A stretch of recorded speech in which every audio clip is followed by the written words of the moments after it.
3 years of silence had taught Maren that survival meant shrinking until she was invisible. But invisibility has an expiration date when you are married to a monster. She walked into the dive bar to save her husband from financial ruin, only to be met with a death sentence whispered against her ear. Sterling thought the cacophony of drunkards and the jukebox would mask his threat, believing his cruelty was a private affair. He was wrong. He failed to notice the man sitting in the shadows of the adjacent booth, a man whose stillness was more terrifying than the noise was deafening. Alpha Alden didn't just hear the threat, he heard the terrifying rhythm of Maren's heart, and for the first time in a decade, his beast demanded blood. Chapter 1. The Rusted Tap. The heavy steel door of the Rusted Tap groaned on its hinges, a sound that was immediately swallowed by the wall of noise waiting inside. Maren hesitated on the threshold, her hand gripping the cold metal handle until her knuckles turned the color of old parchment. Inside, the atmosphere was a physical weight, pressing against her chest with the smell of stale hops, damp wool, and the sour tang of spilt whiskey. It was a place where men came to forget their failures, or in the case of her husband, to celebrate victories that did not exist. She took a breath that rattled in her lungs, pulling her coat tighter around her frame as if the wool could act as armor against the man she was here to save. She moved through the crowd, navigating the maze of sticky tables and erratic bodies. Every step was a calculation, a habit she had formed over 3 years of walking on eggshells. If she moved too fast, she was frantic. Too slow, she was reluctant. Sterling hated both. She had to be perfect, even here, in a bar that smelled of despair. Her eyes scanned the room, bypassing the lonely figures hunched over the bar top and landing on the boisterous group in the back corner. Sterling was there, holding court in a circular booth, his laugh ringing out louder than the classic rock blaring from the corner speakers. He looked handsome in the dim amber light, his suit tailored and sharp, a stark contrast to the worn-out flannel and denim surrounding him. To a stranger, he looked like a king among commoners. To Maren, he looked like a bomb waiting for a spark. She approached the table, her heart hammering a frantic rhythm against her ribs. It was a traitorous sound, one she prayed was drowned out by the clinking of glass and the roar of conversation. Sterling was in the middle of a story, his hands gesturing wildly as he recounted a business deal he had supposedly closed that morning. Maren knew the truth. There was no deal. There was only a termination letter sitting on their kitchen counter, and a group of high-profile investors waiting at his office for a contract he had forgotten to sign. If she didn't get him to leave now, the last thread of their financial stability would snap, and the fallout would land squarely on her shoulders. Sterling's eyes flicked to her, and the laughter died in his throat. The transformation was instantaneous, a curtain dropping over his features. The charm evaporated, replaced by a cold, sharp irritation that made Maren's stomach turn. The men around him fell silent, sensing the shift in temperature. Sterling didn't stand up. He didn't offer her a seat. He simply leaned back, swirling the amber liquid in his glass, and looked at her as if she were a stain on his expensive cuff. Maren spoke before he could dismiss her, her voice trembling despite her best efforts to keep it steady. She explained the situation in short, clipped sentences, keeping the details vague enough to protect his ego but urgent enough to make him understand. The investors were waiting.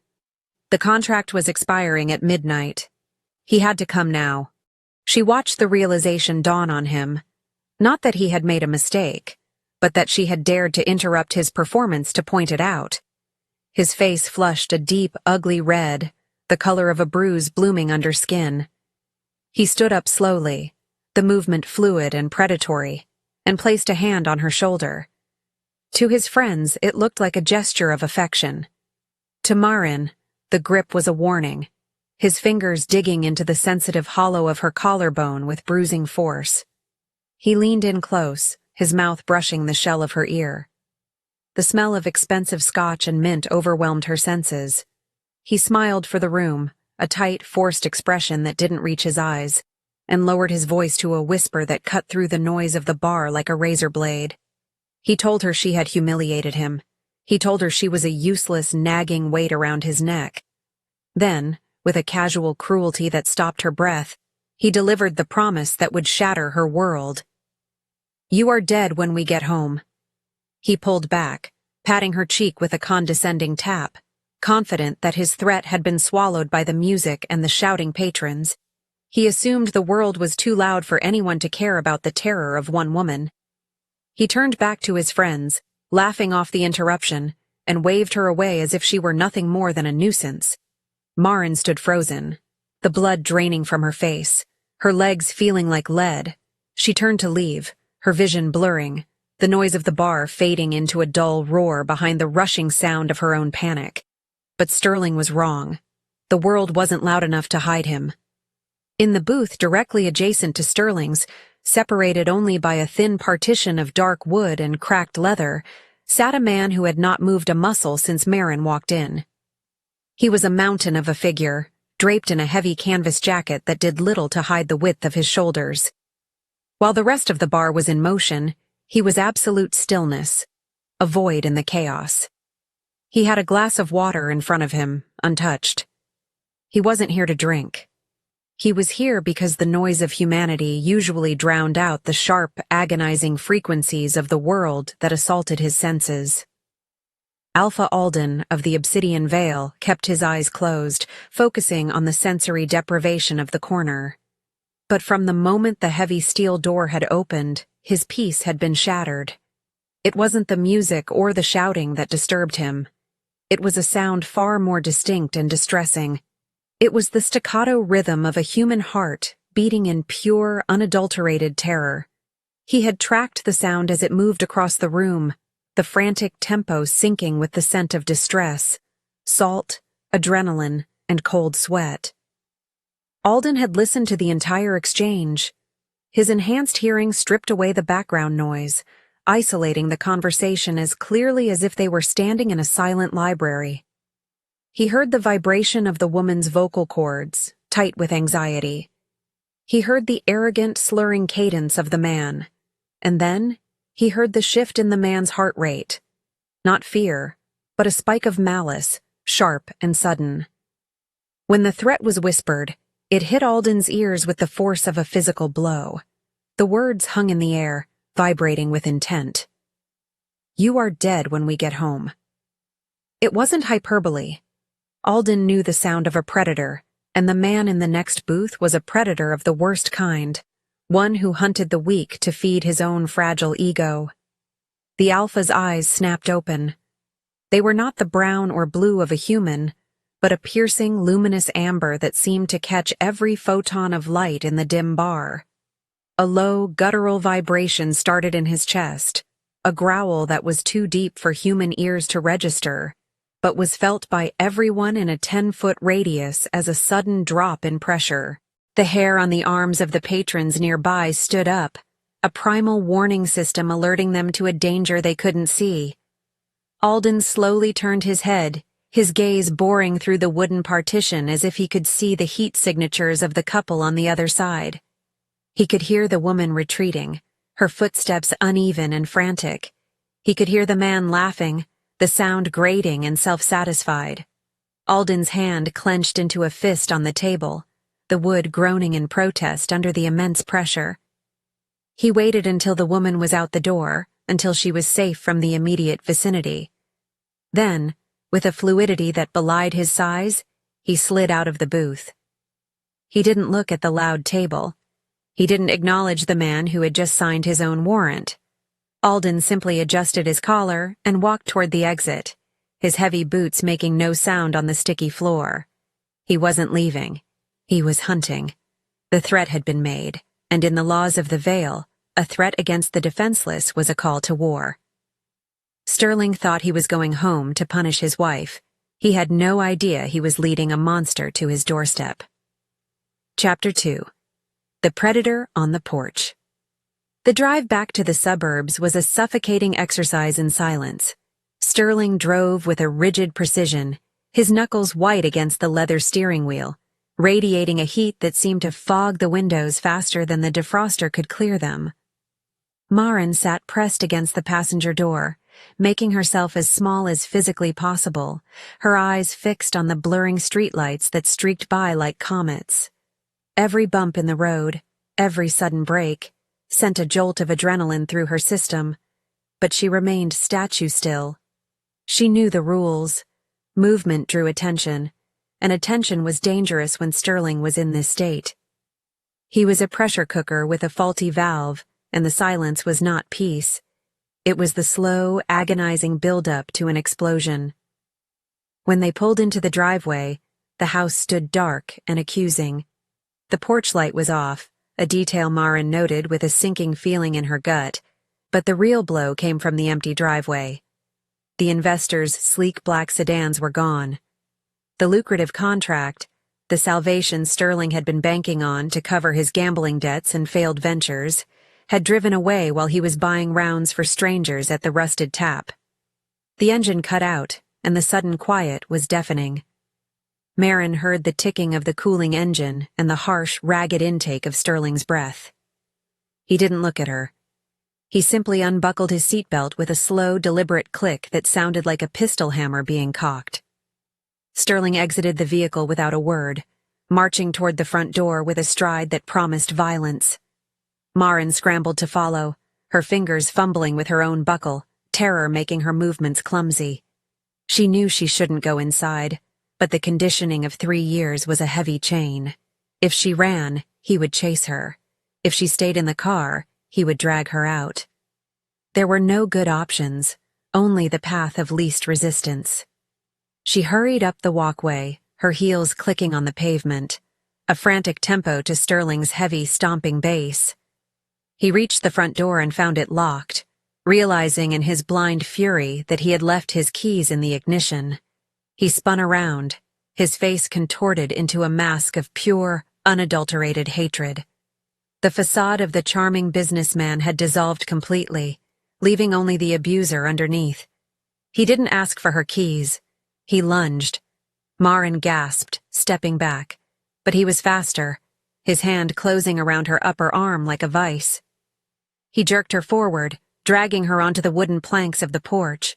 The rough wood scraped against her soles as she tried to find purchase, but he was fueled by a humiliation that gave him a terrifying strength.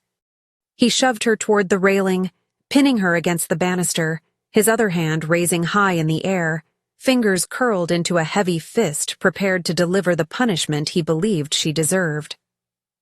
Maren squeezed her eyes shut, bracing for the impact, her breath hitching in a sob she refused to release. She waited for the pain, for the familiar sting of his ring against her skin, but the blow never landed. Instead, a low, resonant vibration shuddered through the porch floorboards, a sound so deep it was felt in the marrow rather than heard. The air pressure around them dropped instantly, charged with a static electricity that made the fine hairs on Maren's arms stand on end. She opened her eyes just as a shadow detached itself from the darkness of the front yard. It wasn't a man, it was a wall of muscle and primal intent that moved with a terrifying velocity. A hand, large and scarred, shot out of the gloom and intercepted Sterling's descending wrist. The sound of the impact was a wet thud, the sound of bone meeting an immovable object. Sterling let out a strangled cry. His momentum halted so abruptly that his feet left the ground for a fraction of a second. He stared up, his eyes widening in shock and horror. Standing between him and Maren was the stranger from the bar, but the man no longer looked human. His lips were pulled back in a snarl that revealed teeth too sharp, too white, and too dangerous for civilized society. But it was the eyes that froze the scream in Sterling's throat. They were glowing, twin pools of molten amber that burned with a predatory luminescence in the darkness of the porch. The stranger didn't shout, he didn't lecture. He simply squeezed. The sound of Sterling's radius bones grinding together was audible in the quiet night. The alpha leaned down, his face inches from Sterling's, and the growl that emerged from his chest sounded like rocks tumbling down a mountainside. "You dare hit your mate?" The question wasn't rhetorical. It was an accusation of heresy against the laws of nature. Sterling, faced with a creature that triggered every evolutionary fear response in his lizard brain, abandoned all pretense of dominance. He scrambled backward, slipping out of his jacket to break the Alpha's grip, and fell hard onto the porch. He didn't look at Marin. He didn't try to defend his property. He scrambled on his hands and knees, hyperventilating, and threw himself at the front door. Finding it still locked, he scrambled around the side of the house, tearing through the neatly manicured azaleas, fleeing toward the back gate and the safety of the neighbor's yard. Marin stood trembling against the railing, her breath coming in short, sharp gasps. She looked at the monster who had saved her, expecting him to turn that violence on her. But as Alden turned, the amber fire in his eyes dimmed to a warm, steady gold. He didn't approach her. He stayed by the steps, respecting her space, his massive frame blocking the path Sterling had taken. He looked at her, his gaze sweeping over her to check for injuries, and for the first time in years, Marin didn't feel small. She felt seen. "He will not return tonight," Alden said, his voice a deep rumble that seemed to wrap around her like a heavy blanket. "Lock the doors. I will be close." Before Marin could find the voice to thank him, or to ask who he was, he turned and vaulted over the porch railing, landing silently in the grass. He didn't walk away. He dissolved into the tree line across the street, vanishing as if he were made of the night itself. Marin was left alone on the porch, the echo of his promise the only thing keeping her knees from buckling. Chapter 3. The Empty House. The silence inside the house was different now. Before, it had been a vacuum waiting to be filled by Sterling's rage. Now it was heavy and absolute, a fortress of solitude that Marin wasn't sure how to inhabit. She moved through the hallway like a ghost in her own home, her fingers trailing along the walls as she checked the locks on the windows for the third time. The front deadbolt was engaged. The back slider was blocked with a cut-down broom handle she had fashioned months ago, a small rebellion she had hidden behind the drapes. The security system panel blinked a steady green light, mocking her with its illusion of safety. Sterling had bought the system to keep people out, but Marin knew the real danger had always held the master code. She collapsed onto the kitchen floor, her back pressed against the dishwasher, pulling her knees to her chest. The adrenaline was fading, leaving behind a cold, shaking exhaustion. Her mind, usually forced into a state of constant, anxious reaction, began to boot up its old operating system. Before Sterling, Marin had been a logistics coordinator for a shipping firm. She thought in grids, schedules, and fail-safes. She understood structural weaknesses. For 3 years, she had applied that processing power to managing Sterling's moods, predicting his outbursts like weather patterns. But tonight, the variable had changed. The equation was broken. She closed her eyes and visualized the layout of the house. 3 entry points, blind spots in the backyard, the weapon she had taped under the sink in the guest bathroom, a heavy wrench she had stolen from Sterling's rarely used toolbox. She was cataloging her assets, preparing for a siege. But as her mind raced through survival protocols, a strange sensation pulled her attention outward. It wasn't fear. It was a feeling of being tethered. Marin stood up and walked to the kitchen window that overlooked the backyard and the dense woods beyond. The moon was obscured by heavy cloud cover, turning the world into shades of charcoal and ink. She couldn't see anything, but she felt it. A presence. Not a stalker's invasive glare, but a sentinel's watch. She remembered the amber eyes, the way the stranger had caught Sterling's wrist as if it were a twig. He had said he would be close. Out in the tree line, blending perfectly with the bark of a massive oak, Alpha Alden stood motionless. The cold night air didn't bother him. His blood ran hot, fueled by the wolf that was currently pacing just beneath his skin. His senses were expanded to their limit. He could hear the hum of the refrigerator inside Marin's house. He could hear the scuff of her socks on the linoleum. Most importantly, He could hear her heart rate beginning to slow from an erratic flutter to a steady, rhythmic beat. It was a sound that soothed the savage edge of his own agitation. He had marked the perimeter of the property, leaving subtle scent markers on the tree trunks, a warning to any other shifter or predator that this territory was now under the protection of the Obsidian Veil. It was a reckless move. He was miles from his own lands, technically encroaching on neutral human territory. But the laws of the council felt distant and irrelevant compared to the pull he felt toward the woman in the kitchen. She was damaged, terrified, and fragile, but beneath the scent of fear, he smelled something else. Steel. Intelligence. The way she had locked the house down within minutes of his departure spoke of a mind that was tactical, not helpless. Alden shifted his weight, a twig snapping under his boot. Inside, Maren flinched, her head snapping toward the window. Alden froze, cursing his clumsiness. He watched her silhouette against the dim light of the stove hood. She didn't retreat. She stepped closer to the glass, her hand resting against the pane. She knew he was there, and for reasons he couldn't explain, she didn't call the police. She didn't draw the blinds. She stood vigil with him, separated by glass and species, but united in the silent acknowledgement that for this one night, the monster was on the outside, looking out for her, instead of on the inside, hunting her.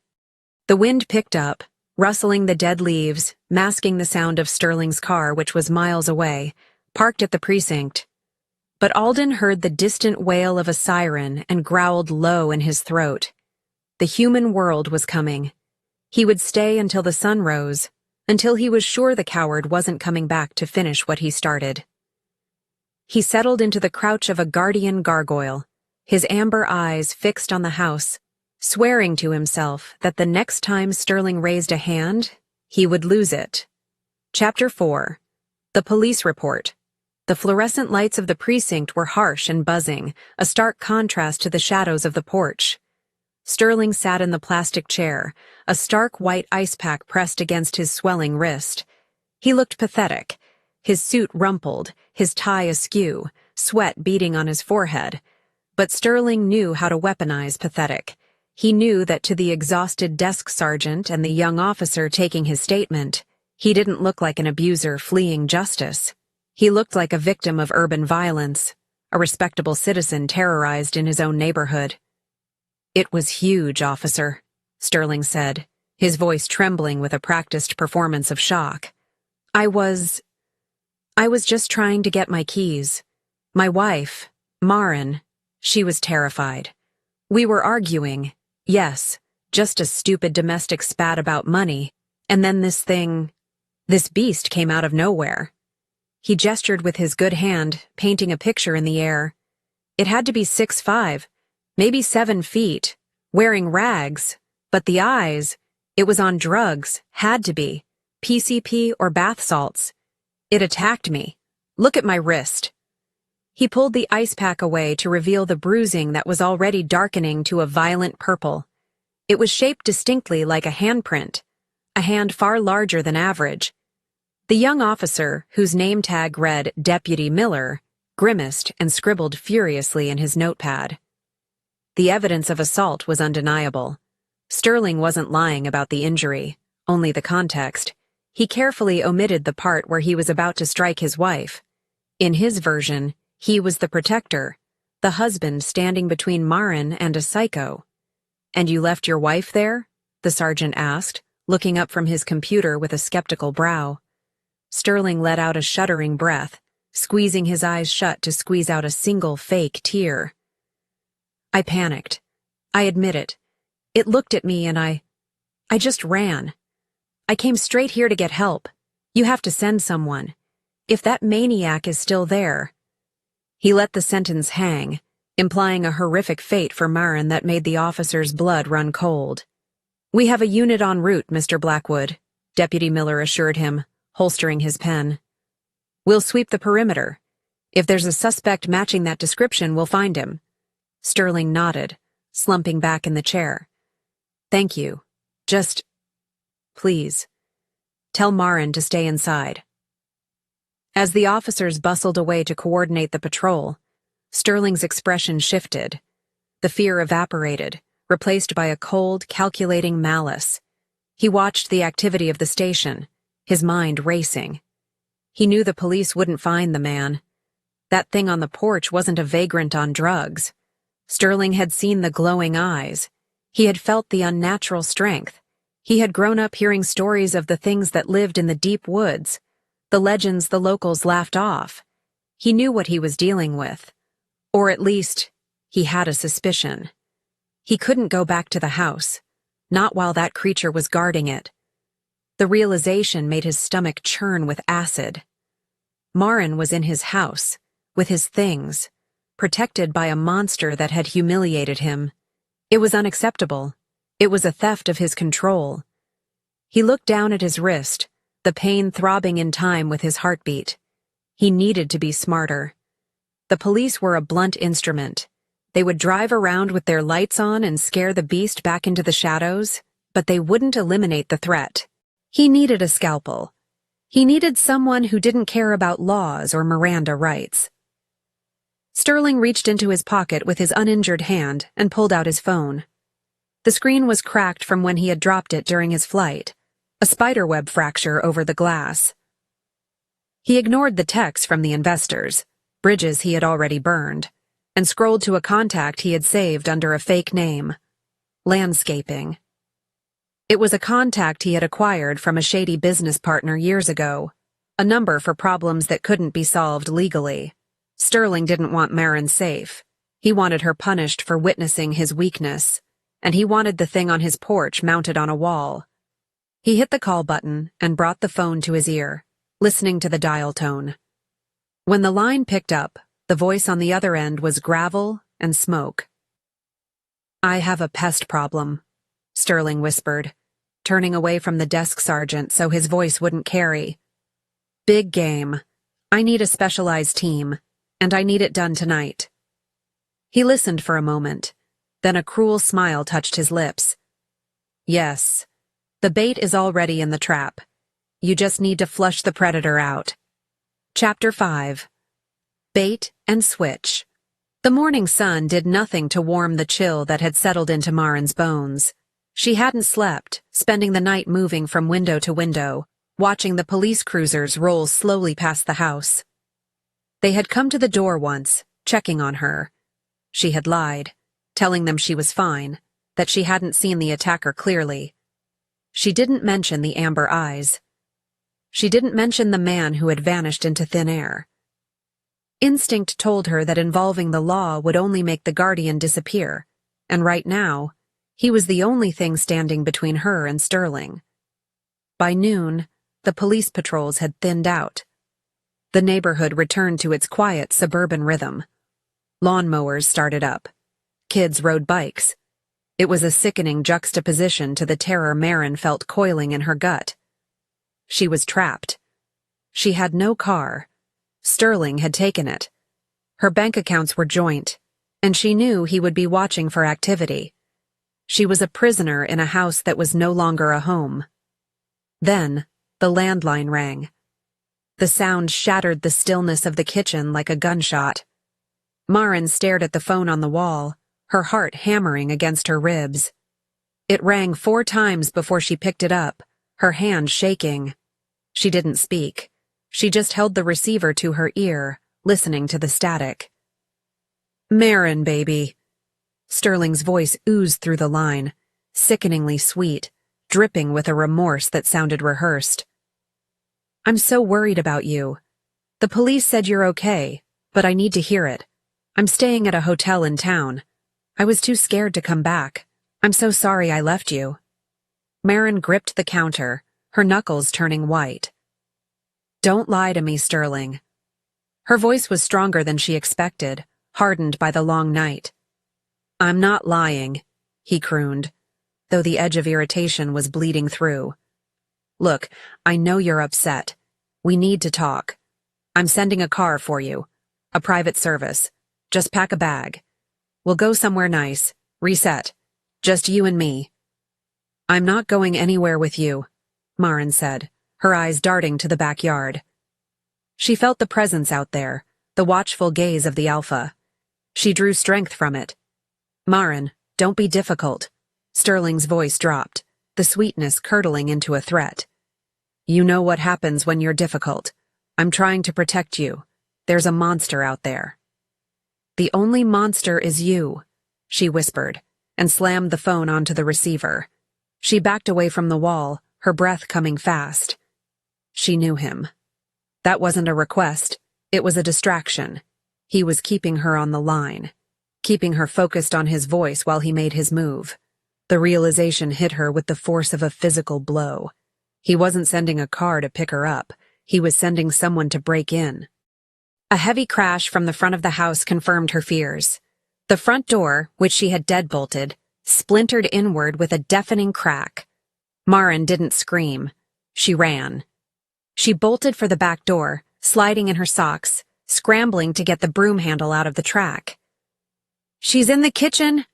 A rough voice shouted from the foyer. Heavy boots thundered on the hardwood. Maren ripped the slider open and threw herself out onto the deck, stumbling down the stairs into the grass. She didn't look back. She ran toward the tree line, toward the place where she had seen the shadow the night before. "Help!" she screamed, the word ripping from her throat raw and desperate. 3 men burst out of the back of the house. They weren't police. They were dressed in tactical gear, faces obscured by balaclavas, carrying weapons that looked like rifles but hummed with electrical charge. One of them raised a weapon, aiming not at her, but at the woods. "Flush him out," the leader commanded. "Use the girl." One of the thugs sprinted forward, tackling Maren from behind. She hit the ground hard, the breath driven from her lungs, the smell of dirt and grass filling her nose. She kicked and clawed, but he was too heavy. He dragged her up by her hair, pressing the barrel of a taser against her neck. "Scream," he hissed in her ear. "Scream for your dog." She didn't have to. The tree line exploded. Alpha Alden didn't emerge. He erupted.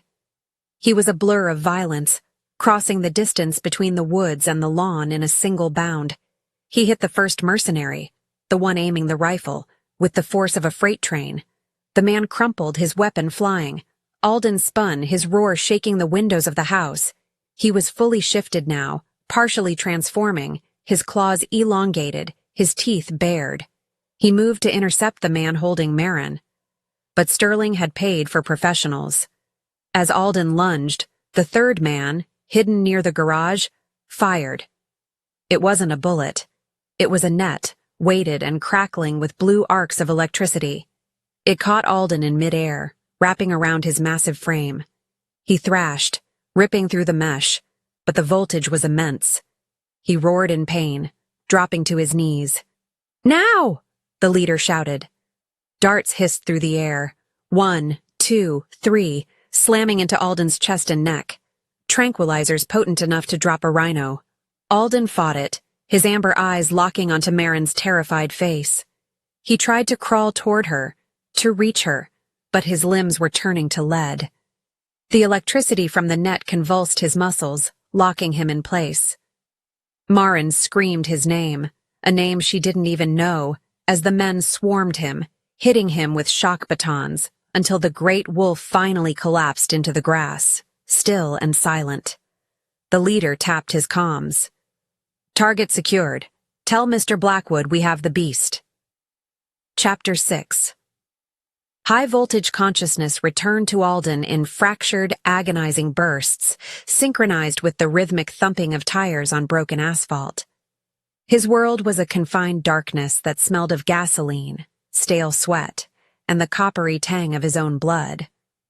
Every attempt to draw a full breath was met with a constriction around his chest, a heavy netting that seemed to bite into his skin with teeth of fire.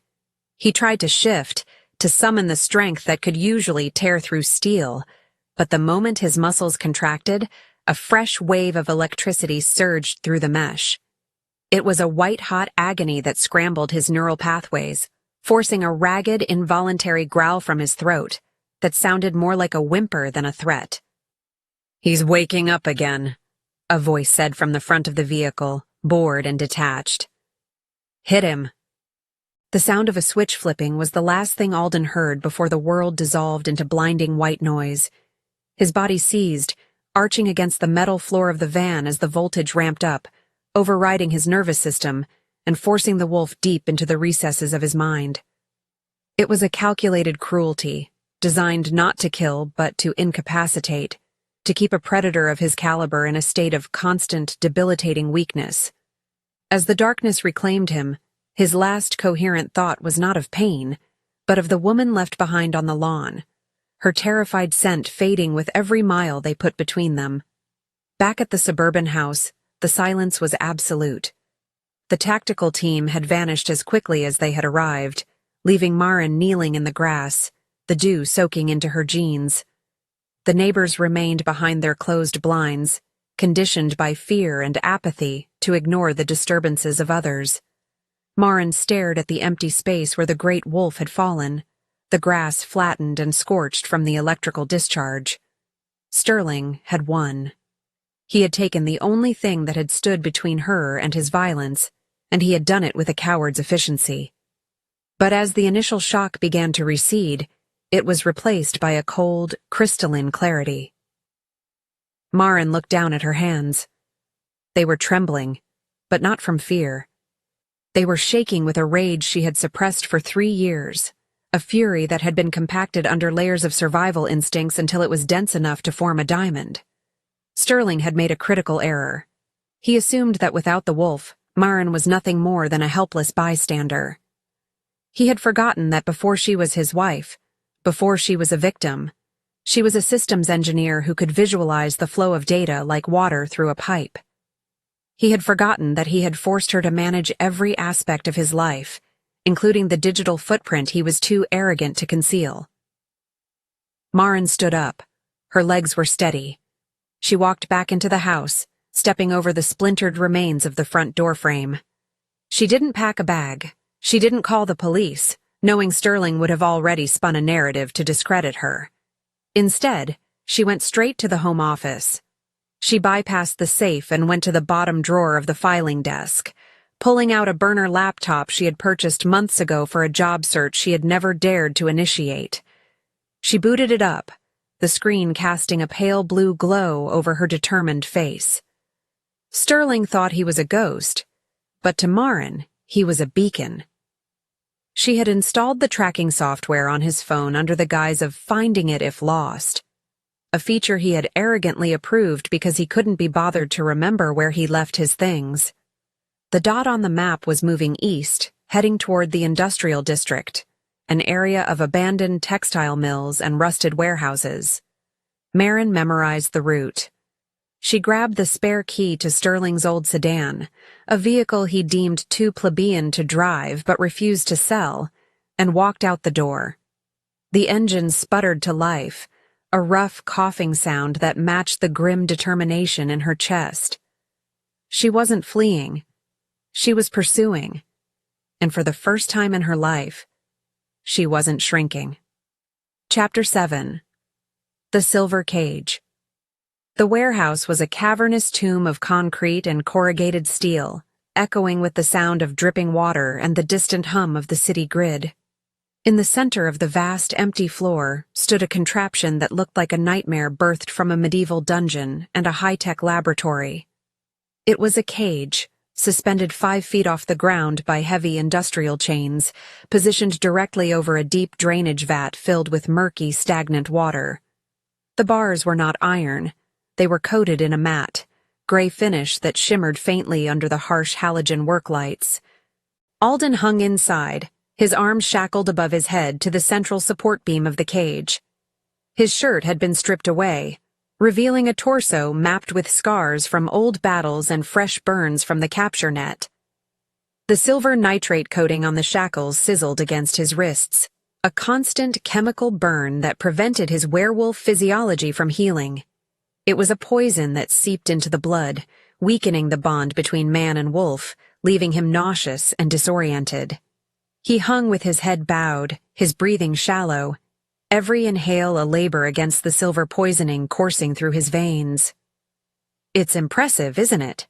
Sterling's voice echoed through the space. amplified by the acoustics of the metal building. He walked around the perimeter of the vat, his footsteps clicking on the concrete.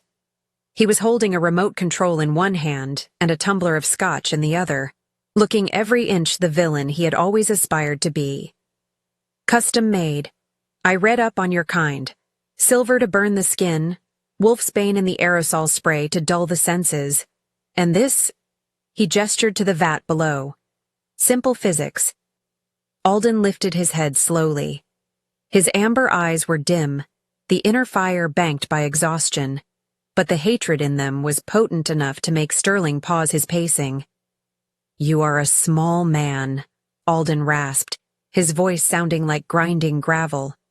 Hiding behind toys? Sterling's face twitched. He hated that tone. He hated that even stripped, bound, and bleeding, the creature looked down on him. He pressed a button on the remote. The chains rattled, and the cage lowered 6 inches. The tips of Alden's boots brushed the surface of the dark water. This is the hydrostatic trap, Sterling explained, regaining his composure. The water level rises on a timer, slow, agonizing. I'm going to drown you, filth.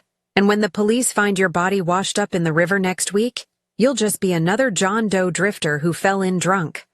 He took a sip of his drink, his eyes gleaming with malice. And Marin?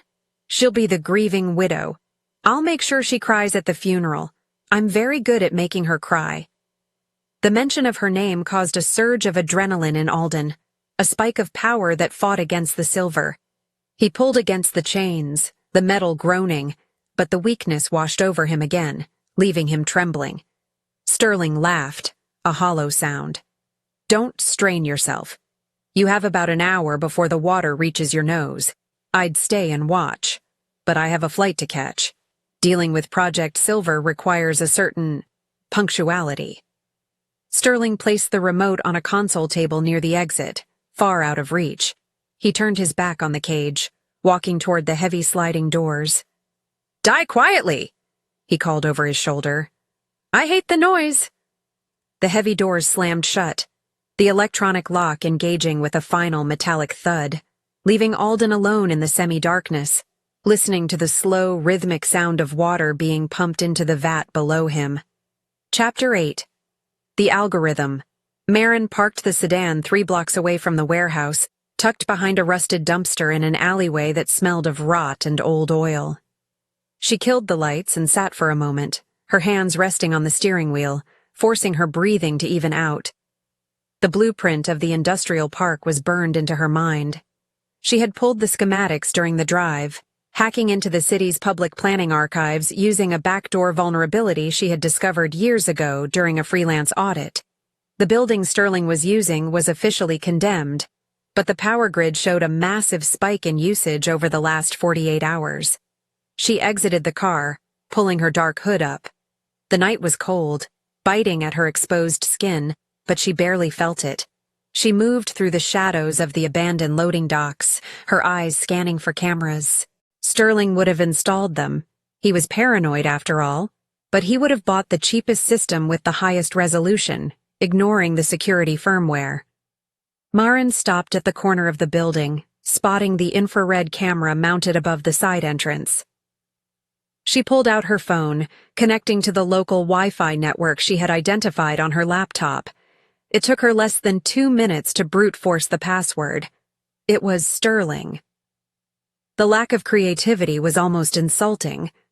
Once inside the network, she looped the camera feed, freezing the image of the empty alleyway so she could pass undetected.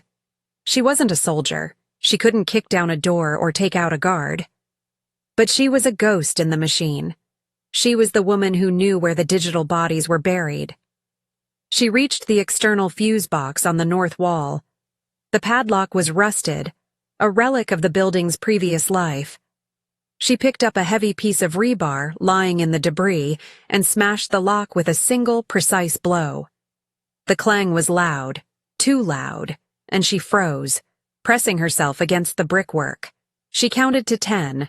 No shouting, no footsteps. Sterling hadn't left guards outside. He was too arrogant, too sure that his trap was inescapable, and that no one knew where he was. Opening the panel, Maren examined the breakers. She didn't want to cut the power completely. That might trigger a backup generator or lock down the internal doors. She needed to bypass the biometric lock on the side door. She traced the wiring, finding the circuit labeled Auxiliary Entry. She pulled a small pair of wire cutters from her pocket, stolen from the same toolbox as the wrench, and severed the control wire, then bridged the connection to the live feed. There was a spark, a hiss, and then the distinct click of the magnetic lock disengaging on the door 10 feet away. Maren exhaled, a plume of white mist in the cold air. She slipped the cutters back into her pocket and moved to the door. Her heart was a frantic drum against her ribs, terror clawing at her throat, but she swallowed it down. Alden had come for her when she was helpless. Now she would come for him. She pushed the door open and stepped into the darkness of the warehouse. Chapter 9. The Override. The interior of the warehouse was vast and swallowed the sound of Maren's sneakers as she crept along the catwalk. The air was damp and smelled of ozone and stagnant water. Below her, the main floor opened up, illuminated by the harsh work lights. She saw it immediately. The cage. It hung suspended over the black water, and inside, the form of the man who had saved her. The water was already at his waist. He was slumped forward, his breathing ragged and wet, the muscles of his back twitching with involuntary spasms. Alden, she whispered, the name feeling strange on her tongue. He didn't hear her. The distance was too great, and he seemed barely conscious. Maren scanned the floor.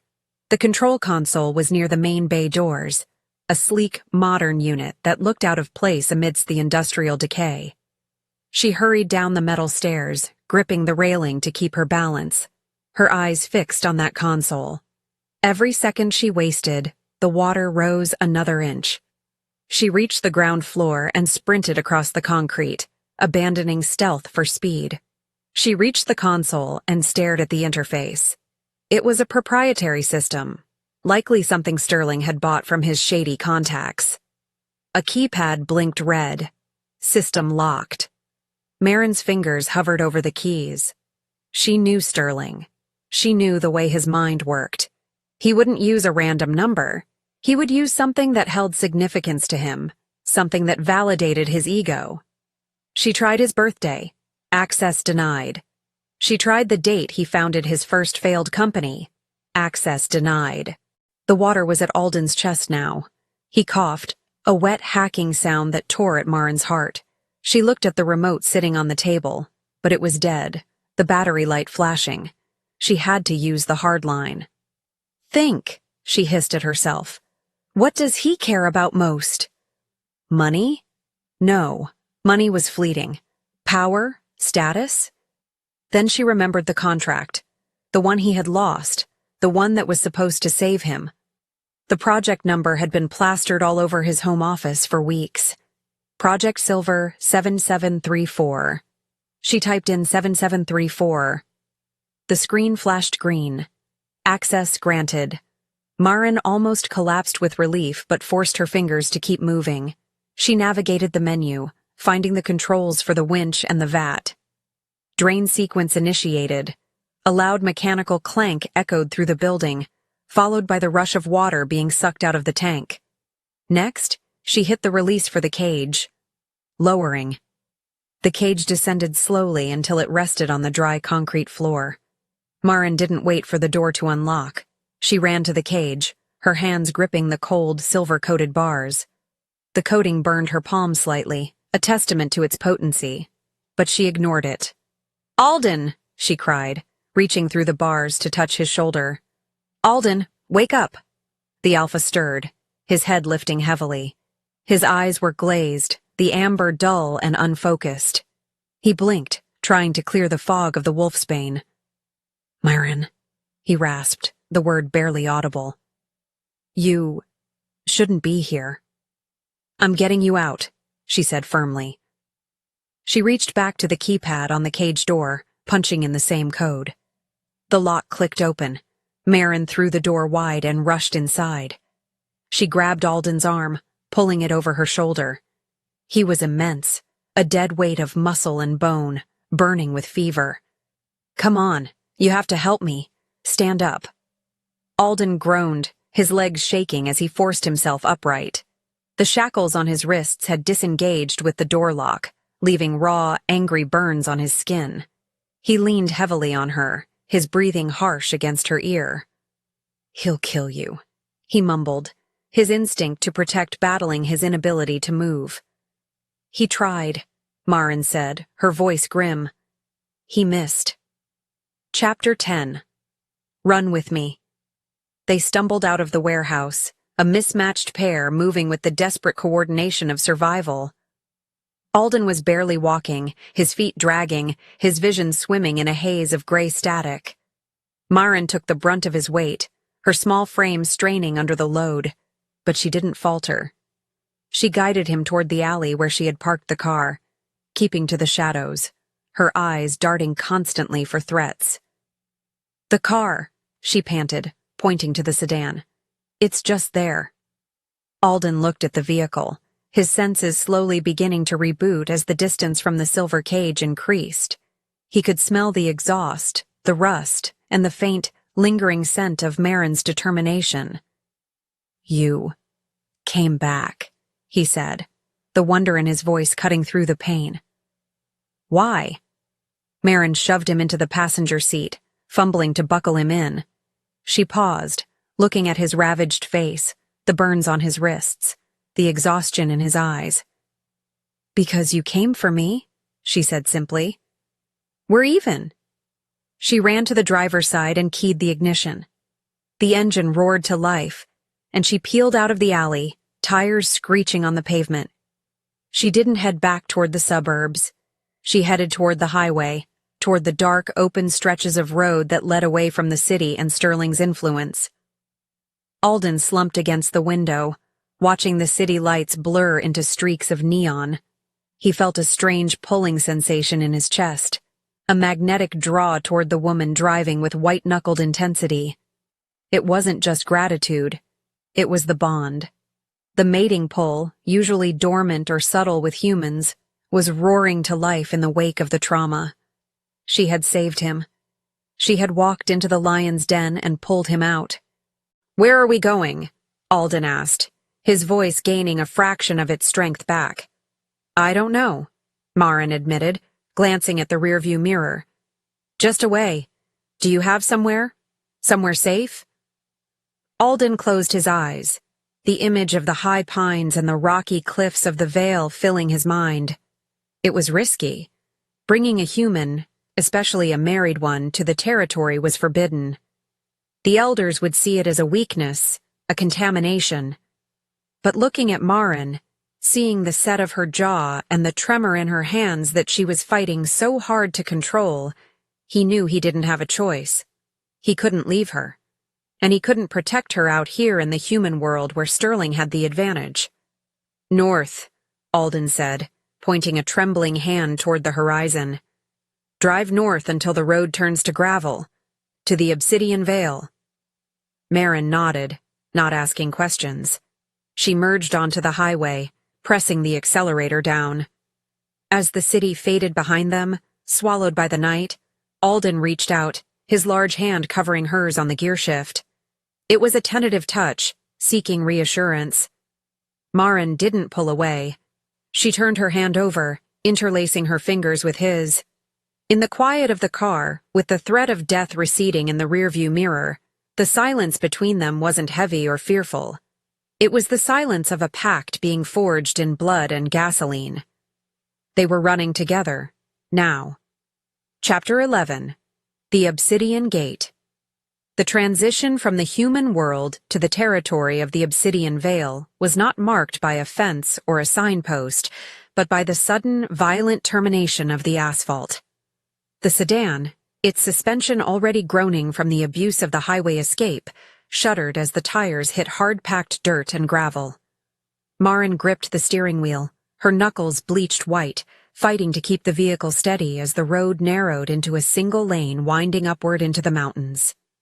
The city lights were a distant, fading memory in the rearview mirror. replaced by the crushing darkness of ancient woodlands that loomed on either side like silent sentinels waiting to pass judgment. Beside her, Alden had deteriorated into a semi-conscious state. The silver nitrate in his system was a persistent corrosive fire that kept his healing factor from engaging. He sat slumped against the passenger door, his head lolling with the motion of the car, sweat beading on his forehead despite the dropping temperature inside the cabin. Every few minutes, a low, pained sound rumbled in his chest, a vibration that Maren felt through the floorboards. It was the sound of a powerful engine sputtering, threatening to stall out completely. She pressed harder on the accelerator, ignoring the spray of rocks against the undercarriage. She didn't know where she was going, only that north was the compass point of survival. Suddenly, the headlights illuminated a massive barrier blocking the path. It was a gate of rough-hewn timber and iron, stretching across the road and disappearing into the dense tree line. Maren slammed on the brakes, the car skidding to a halt in a cloud of dust. Before the dust could settle, shadows detached themselves from the darkness. 3 massive wolves, their fur shades of timber and charcoal, stepped into the beams of light. They were easily twice the size of any natural wolf, their shoulders broad with muscle, their eyes reflecting the headlights with an eerie, intelligent luminescence. Maren's heart hammered a frantic rhythm against her ribs. She looked at Alden, shaking his shoulder. "Alden, we're here. There are wolves." Alden forced his eyes open, the amber glow dim and hazy. He recognized the sentinels, his sentinels. He fumbled for the door handle, pushing it open with a heavy, uncoordinated shove. As he spilled out of the car, stumbling onto the dirt, the wolves on the other side of the gate stiffened. A low growl rippled through the air, a warning vibration that shook the leaves on the trees. They didn't recognize the car, and they saw a human behind the wheel. To them, this was an invasion. "Stand down!" Alden rasped, though his voice lacked its usual command. He leaned heavily against the hood of the car, trying to straighten his spine. The center wolf, a massive beast with a scar running down its flank, chuffed and blurred. The sound of cracking bone and tearing flesh filled the clearing, a sound Maren would never get used to. And a moment later, a naked man stood in the wolf's place. It was Elias, the pack's head sentinel. He looked at Alden with wide, shocked eyes, taking in the burns on his alpha's wrists and the sickly pallor of his skin. Then his gaze snapped to Maren, who was stepping cautiously out of the driver's side. His expression hardened instantly into a mask of suspicion and disgust. "Alpha," Elias said, bowing his head slightly but keeping his eyes on Maren. "You are injured, and you have brought an outsider." "She is with me," Alden said, the words heavy and final. "Open the gate, Elias. That is an order." Elias hesitated. The laws of the Vale were strict. Humans were not permitted past the boundary markers. They were considered liabilities, security risks, and to the older generation, abominations. But the Alpha was bleeding, poisoned, and clearly barely standing.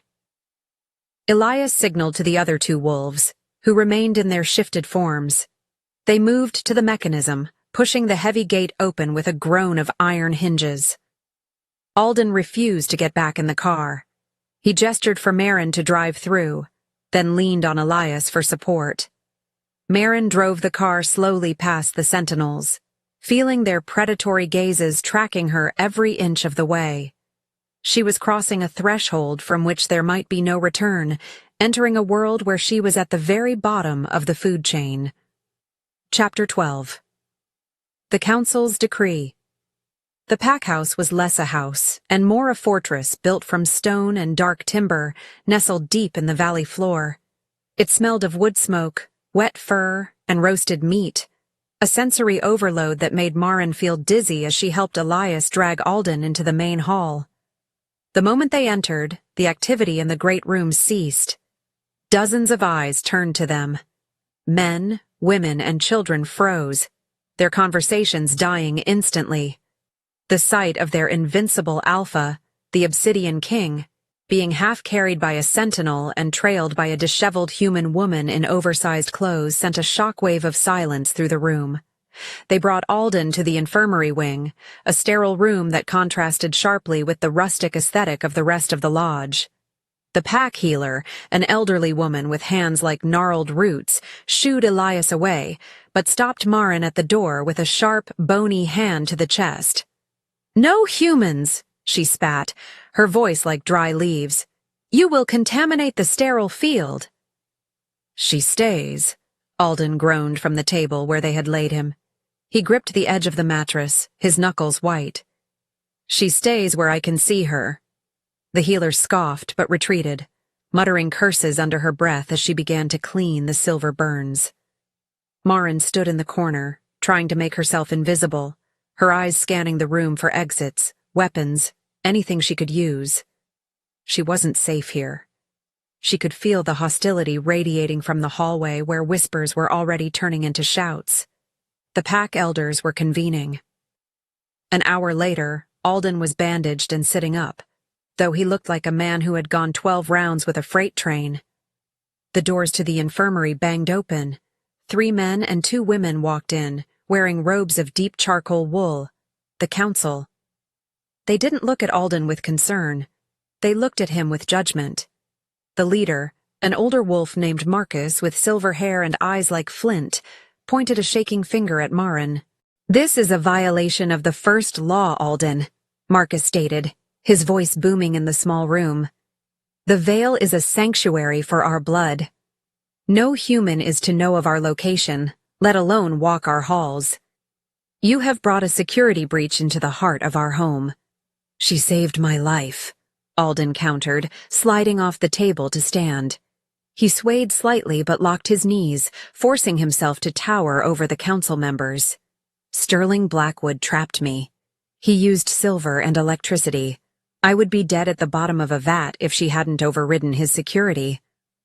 "And how does she know how to override security?" another elder asked, her eyes narrowing. "She is the mate of the hunter. She is tainted by association. How do we know she isn't a spy? A Trojan horse sent to finish what her husband started." Marin stepped forward, her voice trembling but clear. "I am not a spy. I hated him. I hated what he was." "Silence!" Marcus roared, the sound echoing off the stone walls. "You do not speak here, human. You have no voice in the Veil." He turned back to Alden, his expression stony. "The council has reached a decision. We cannot risk the safety of the pack for one human, regardless of her actions. She must be removed. We will wipe her memory and dump her at the nearest town border. If she returns, the sentinels have orders to kill on sight." Alden growled, a sound that vibrated deep in his chest, causing the instruments on the metal tray to rattle. "She is under my protection. You will not touch her mind. You will not touch a hair on her head." "Then she leaves," Marcus said coldly. "Tonight, and you will stay here and answer for your recklessness. Choose, Alden, your duty to the pack or your debt to this stray." Chapter 13. The Abdication. The silence that followed the ultimatum was heavier than the stone walls surrounding them. It was a vacuum, sucking the air out of the room, leaving everyone breathless. Marin looked at Alden. She expected him to hesitate. She expected him to apologize to her, to explain that he had responsibilities, that he couldn't throw away his birthright for a woman he had met in a bar 24 hours ago. She was ready to be cast out. She was used to being the thing that was discarded to keep the peace. She stepped back, preparing to surrender, to save him from the impossible choice. But Alden didn't look at the council. He looked at Marin. He saw the resignation in her eyes, the learned helplessness of a woman who had been told she was worthless for years. And in that moment, the choice wasn't impossible. It was the easiest decision he had ever made. The pack was his blood. Yes, they were his responsibility. But they were also rigid, bound by archaic fears and prejudices that blinded them to honor. If they could not see the worth of the woman standing in the corner, the woman who had walked into fire for a stranger, then they did not deserve his protection. Alden reached for his right hand.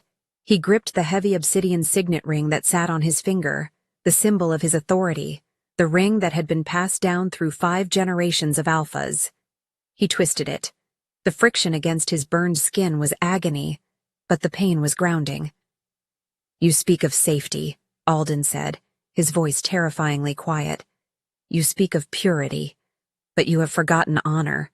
A pack that abandons those who save them is no pack of mine." Marcus's eyes widened as he realized what Alden was doing. "Alden, stop. Do not do this. You are the Alpha. You cannot simply—" "I can," Alden interrupted. With a wet, sliding sound, he pulled the ring free. "And I do." He tossed the ring onto the metal tray beside the bandages. It landed with a heavy, final clatter that rang like a funeral bell. "I relinquish my title. I relinquish my command. I relinquish my place at this fire." He looked at Elias, who was standing by the door, horrified. "Elias, you are the second. The pack is yours until a new Alpha rises. Protect them better than these old fools would." Alden walked over to Marin. He didn't ask if she was ready. He simply took her hand, his large fingers enveloping hers, offering a heat and stability she hadn't felt in years. "We are leaving." He turned his back on the council, on the elders who were sputtering in outrage and shock. He walked Marin out of the infirmary, through the silent great hall, and out into the biting cold of the mountain night. No one stopped them. To stop an Alpha, even an abdicated one, was to invite death. They walked past the stunned sentinels, past the parked car which belonged to a dead life, and toward the northern trail that led into the wildest, most unforgiving part of the territory. Alden didn't look back. He had traded a kingdom for a conscience, and as the wind bit at his exposed face, he felt lighter than he had in years. Chapter 14. The Frozen Outskirts. The trek was a brutal descent into misery. They had no supplies, no winter gear, and no vehicle. The sedan couldn't traverse the rocky, overgrown trail that led to the outskirts. Alden walked with a limp, his energy reserves depleted by the confrontation and the poison still lingering in his blood. Marin shivered violently, her coat wholly inadequate against the mountain temperature which was dropping rapidly toward 0. The wind howled through the valley, a mournful, shrieking thing that tore at their clothes and stung their eyes. They walked for hours. The terrain shifted from the dense, protected forest of the Vale to a jagged, desolate landscape of scree and scrub brush. This was the Rogue Lands, the buffer zone between the territory and the wild north. It was where the exiles went, where the wolves who couldn't follow orders were sent to rot. Marin's feet were numb blocks of ice. She stumbled constantly, tripping over roots she couldn't see in the dark. But every time she fell, Alden was there to catch her. He didn't speak. He couldn't spare the breath, but his grip was a constant reassurance. "There," Alden grunted, pointing a shaking hand toward a shadowy shape nestled against a cliff face. The cabin was a ruin. It leaned precariously to one side, the roof sagging under the weight of accumulated moss and debris. The windows were dark, staring out like the hollow eyes of a skull. It hadn't been inhabited in a decade. They reached the door, which hung on a single rusted hinge. Alden shoved it open, and they stumbled inside, out of the biting wind. The interior was scarcely better than the outside. It smelled of damp rot and rodent droppings. The floorboards were warped, and moonlight streamed through gaps in the ceiling. There was no furniture, only a rusted wood stove in the corner and a pile of moth-eaten blankets on a wooden pallet. It was a hovel. It was a place to die, not to live. Marin looked around, her heart sinking. This was what she had cost him. He had been a king in a warm castle, and now he was a refugee in a shack because of her. "Alden," she whispered, her teeth chattering. "I'm so sorry. We should go back. You should go back." Alden closed the door, jamming a piece of wood against it to keep it shut against the wind. He turned to her, his face pale, but his eyes burning with a fierce intensity. "I am exactly where I chose to be," he said. He moved to the corner, collapsing onto the pallet, his strength finally giving out. "We survive the night. That is the only mission. Can you start a fire?" Marin looked at the rusted stove. She looked at the man who had given up everything for her. She swallowed her guilt. Guilt wouldn't keep them warm. "Yes," she said, her voice finding its steel again. "I can start a fire." Chapter 15. Firestarter survival, Marin had learned over the years, was rarely a matter of grand, heroic gestures. It was a game of logistics, a series of small, calculated victories against the entropy of the universe. In the suburbs, survival had meant managing Sterling's temper, predicting his moods like weather patterns, and ensuring the bills were paid before the red notices arrived. Here, in the desolate frozen hell of the Roguelands, the variables had changed, but the equation remained the same. The enemy was no longer a narcissistic husband. It was the physics of heat loss and the biological imperative of starvation. Alden had collapsed onto the pallet of moth-eaten blankets the moment the door was secured.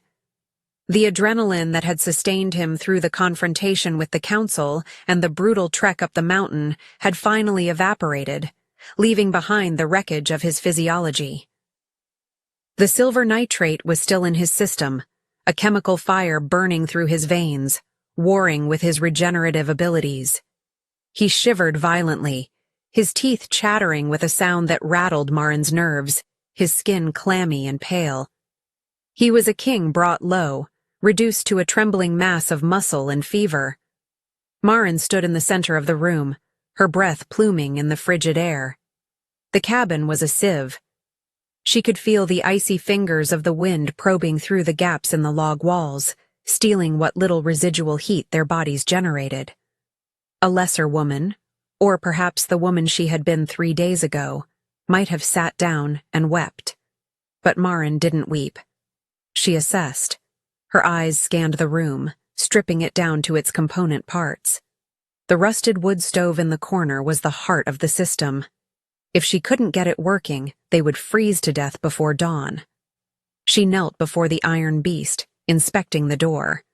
The hinges were seized with rust, but the box itself seemed intact. She reached inside, her hand encountering a thick layer of cold, solidified soot and a bird's nest that had blocked the flue. "Airflow," she muttered to herself, her voice sounding loud in the silence. "Fuel. Ignition." She spent the next hour working with a manic intensity. She found an iron poker and used it to scrape the chimney clear, ignoring the black grime that coated her hands and face. She scavenged the cabin for anything combustible. Under a loose floorboard, she struck gold. A stack of newspapers from the late 90s, yellowed and brittle as parchment. She crumpled them into balls, arranging them at the base of the stove. For kindling, she attacked a rotted wooden chair, stomping on the legs until they splintered into usable fragments. Lighting the fire was a lesson in patience. The matches she found in a tin on the mantel were damp, and the first 3 sputtered and died, sparking a flare of panic in her chest. She forced her hands to stop shaking. She shielded the 4th match with her body, nursing the tiny flame until it caught the edge of the newspaper. Fire bloomed, tentative at first, then hungry. She fed it the chair legs, then the larger logs Alden had pointed out earlier. When the stove finally roared to life, radiating a wave of aggressive heat, Marin let out a breath she felt she had been holding for 3 years. But heat was useless if the container was compromised. The cabin was bleeding warmth. Marin turned her attention to the walls. She went to the door, opened it a crack, and scraped handfuls of wet mud and moss from the foundation. It was freezing work, numbing her fingers until they felt like sausages, but she persisted. She packed the organic mortar into the cracks between the logs, sealing the drafts one by one. She found a heavy, mildewed tarp in a cupboard and nailed it over the single, drafty window, creating a rudimentary thermal barrier. By the time the sun began to dip below the peaks, the cabin had transformed. It was no longer a drafty shack. It was a pressurized vessel of warmth. The temperature had risen from deadly to uncomfortable, a sweltering cocoon that smelled of wood smoke, wet wool, and drying mud. Alden groaned, the sound pulling Maren from her tasks. She went to him, kneeling on the rough floorboards. The fever had broken. His skin was no longer clammy but hot with natural heat. He opened his eyes, the amber irises clearing as the wolf burned the last of the poison from his blood. He took a deep breath, his nostrils flaring, and pushed himself up to a sitting position. He looked around the room, his gaze landing on the sealed walls, the tarp, the roaring stove, and finally, on Maren. She was covered in soot, her hair a disaster, her hands raw and bleeding from the cold work. She looked nothing like the terrified creature he had pulled from the porch. She looked formidable. "You secured the perimeter," Alden rasped, his voice rough with thirst. "I insulated the structure," Maren corrected him, handing him a tin cup of snow she had melted on the stove. "Basic thermodynamics. We were losing heat faster than we could generate it." Alden drank the water in one long swallow, his eyes never leaving her face. "Sterling called you useless," he said quietly. "He said you couldn't manage a household checkbook without him." Maren stiffened, the old shame flaring for a second before the heat of the fire burned it away. Sterling was an idiot who thought loudness was the same thing as competence. He didn't know me. He only knew the version of me I let him see to survive. Alden stood up. He was steady now. The power was returning to his frame, the sheer physical presence of the alpha filling the small room. He walked to the door and removed the brace Maren had wedged against it. "I need to hunt," he said. "The fire is good, Maren, but we need meat." He slipped out into the twilight, vanishing into the snow. Maren stayed by the fire, feeding it logs, listening to the silence. For the first time, she wasn't waiting for a man to come back and yell at her. She was waiting for a partner to return to the sanctuary she had built. When Alden returned an hour later, he carried 2 snowshoe hares. He skinned and cleaned them outside, sparing her the gore, and brought the meat in to roast over the open door of the stove. The smell of cooking game made Maren's stomach cramp with hunger. They ate in a companionable silence, sitting on the floor, sharing the only knife they had.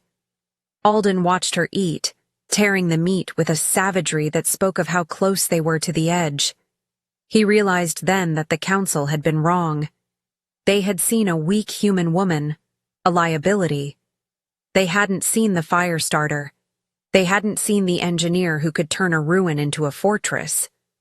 "We are safe here," Alden said, breaking the silence. He wiped his mouth with the back of his hand. "For now. The snow will hide our tracks. The cold will keep the patrols away." "And then?" Maren asked, looking at him over the flames. "And then we figure out how to live," Alden replied. "You and me. No titles. No masks." Maren nodded, leaning back against the warm logs. She looked at her dirty hands, at the soot under her fingernails, and felt a strange sense of pride. She had kept the cold at bay. She had kept the alpha alive. She was the fire starter, and for the first time in her life, she wasn't afraid of getting burned. Chapter 16. Scars and Stories. The blizzard arrived with the ferocity of a living thing, slamming against the fragile walls of the cabin and burying the world in a shroud of relentless white. For 3 days, Maren and Alden were confined to the single room, the universe shrinking down to the radius of the heat cast by the wood stove. The isolation should have been claustrophobic.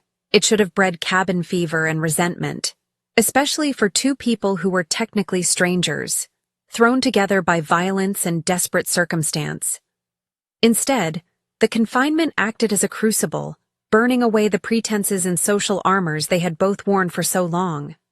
There was nowhere to hide in a room that was 20 feet square, no way to avoid the gaze of the other, and in that forced proximity, the silence began to fill with words. It started with the scars. Maren had noticed them on the first night, the jagged lines mapping Alden's torso, the silver burns on his wrists, the bite mark on his shoulder. But it wasn't until the second evening of the storm, while she was mending a tear in his jacket with a needle found in a rusted tin, that she asked about them. Alden didn't deflect. He sat on the floor, his back against the logs, and told her the history of his skin. He spoke of the challenge matches for the Alpha title, brutal contests of strength and will that had left him with shattered ribs and the claw marks on his chest. He spoke of the territorial disputes with the northern bear shifters, battles fought in the mud and blood to keep the Vale safe. Each scar was a chapter of a book titled Duty, a testament to a life spent acting as a shield for others. When he finished, the silence stretched comfortably between them, warmed by the firelight. Then, Alden turned his gaze to her. He didn't ask about physical scars, though he knew she carried those too, hidden under the layers of oversized clothing she refused to shed. He asked about the quiet. He asked why a woman with eyes that sharp and a mind that engineered solutions out of mud and moss had learned to make herself so small. Maren hesitated, her fingers pausing over the fabric of his jacket. The truth was a heavy stone she had carried for 3 years, but in the dim light of the cabin, with the wind howling outside like a chorus of ghosts, the weight felt lighter. She told him about the slow erosion of herself. She explained that it hadn't happened all at once with a slap or a shout. It had been a gradual siege. It was Sterling correcting her grammar in front of friends. It was him laughing off her ideas until she stopped voicing them. It was the way he reorganized the kitchen so she couldn't find anything, then berated her for being disorganized. She spoke of the strategic dismantling of her confidence, how she had learned that being invisible was safer than being right. She told him about the systems she built in her head, the mental maps, the escape routes, the logistics, because her mind needed somewhere to run even when her body was trapped in a suburban prison. Alden listened with an intensity that was almost unnerving. He didn't offer platitudes. He didn't tell her she was strong. He simply absorbed her pain, validating it with his attention. Then, he shared his own burden. He spoke of the sensory overload that came with his rank. He explained that being an alpha wasn't just about strength, it was about never knowing silence. He heard the heartbeat of every pack member within a mile. He heard the lies in their voices, the fear in their pulse, the shifting of the tectonic plates of pack politics. The world was a cacophony of noise that never ceased, a constant assault that made him crave isolation. That was why he had been alone in the bar. He wasn't antisocial, he was exhausted. But here, Alden murmured, his voice dropping to a register that vibrated through the floorboards. With the snow dampening the forest, and you... It is quiet. Your heart, Maren. It doesn't race with deceit. It has a rhythm. It is the only sound that doesn't hurt. Maren looked up, meeting his amber eyes. In that moment, the cabin felt less like a shelter and more like a sanctuary. They were two broken things, jagged edges exposed, finding that their pieces fit together to form something whole. The storm raged on outside, oblivious to the fact that inside the drafty shack, the ice around two hearts was finally beginning to crack. Chapter 17. The Thaw. By the fourth morning, the winds died down, leaving a silence so profound it rang in the ears. The sun broke through the cloud cover, turning the snow-covered landscape into a blinding field of diamonds. Inside the cabin, the temperature rose, not just from the stove, but from the shift in the atmosphere between the two occupants. The emotional intimacy of the previous nights had stripped away the last barriers of hesitation, leaving behind a raw, magnetic tension that charged the air like an approaching thunderstorm. Every accidental brush of fingers while passing the water canteen sent a jolt of electricity through Maren's nervous system. Every time Alden looked at her, his gaze lingered a second longer, darkening with a hunger that had nothing to do with the meager rations they were sharing. Maren was washing the few tin plates in a bucket of melted snow when Alden approached. He didn't sneak up on her. He moved with a deliberate heaviness so she would know he was there, but his presence still overwhelmed her senses. He stopped inches behind her, his large frame radiating a heat that seeped through her layers of clothing. She froze, her hands submerged in the cold water, her breath catching in her throat. She could feel the conflict in him, the war between the gentleman who had promised to protect her and the wolf who recognized his mate. For days, he had been careful, treating her like fragile glass, terrified that his strength or his nature would remind her of the monster she had fled. "Maren," he said, his voice rough, stripped of all command and left with only want. She turned slowly, drying her hands on a rag. She looked up at him, seeing the restraint etched into the harsh lines of his face. His hands were clenched at his sides, fighting the urge to reach out. Maren realized then that he would never cross the line. He would starve himself of touch for 1,000 years, rather than make her feel unsafe. The realization shattered the last of her fear. She didn't want to be protected anymore.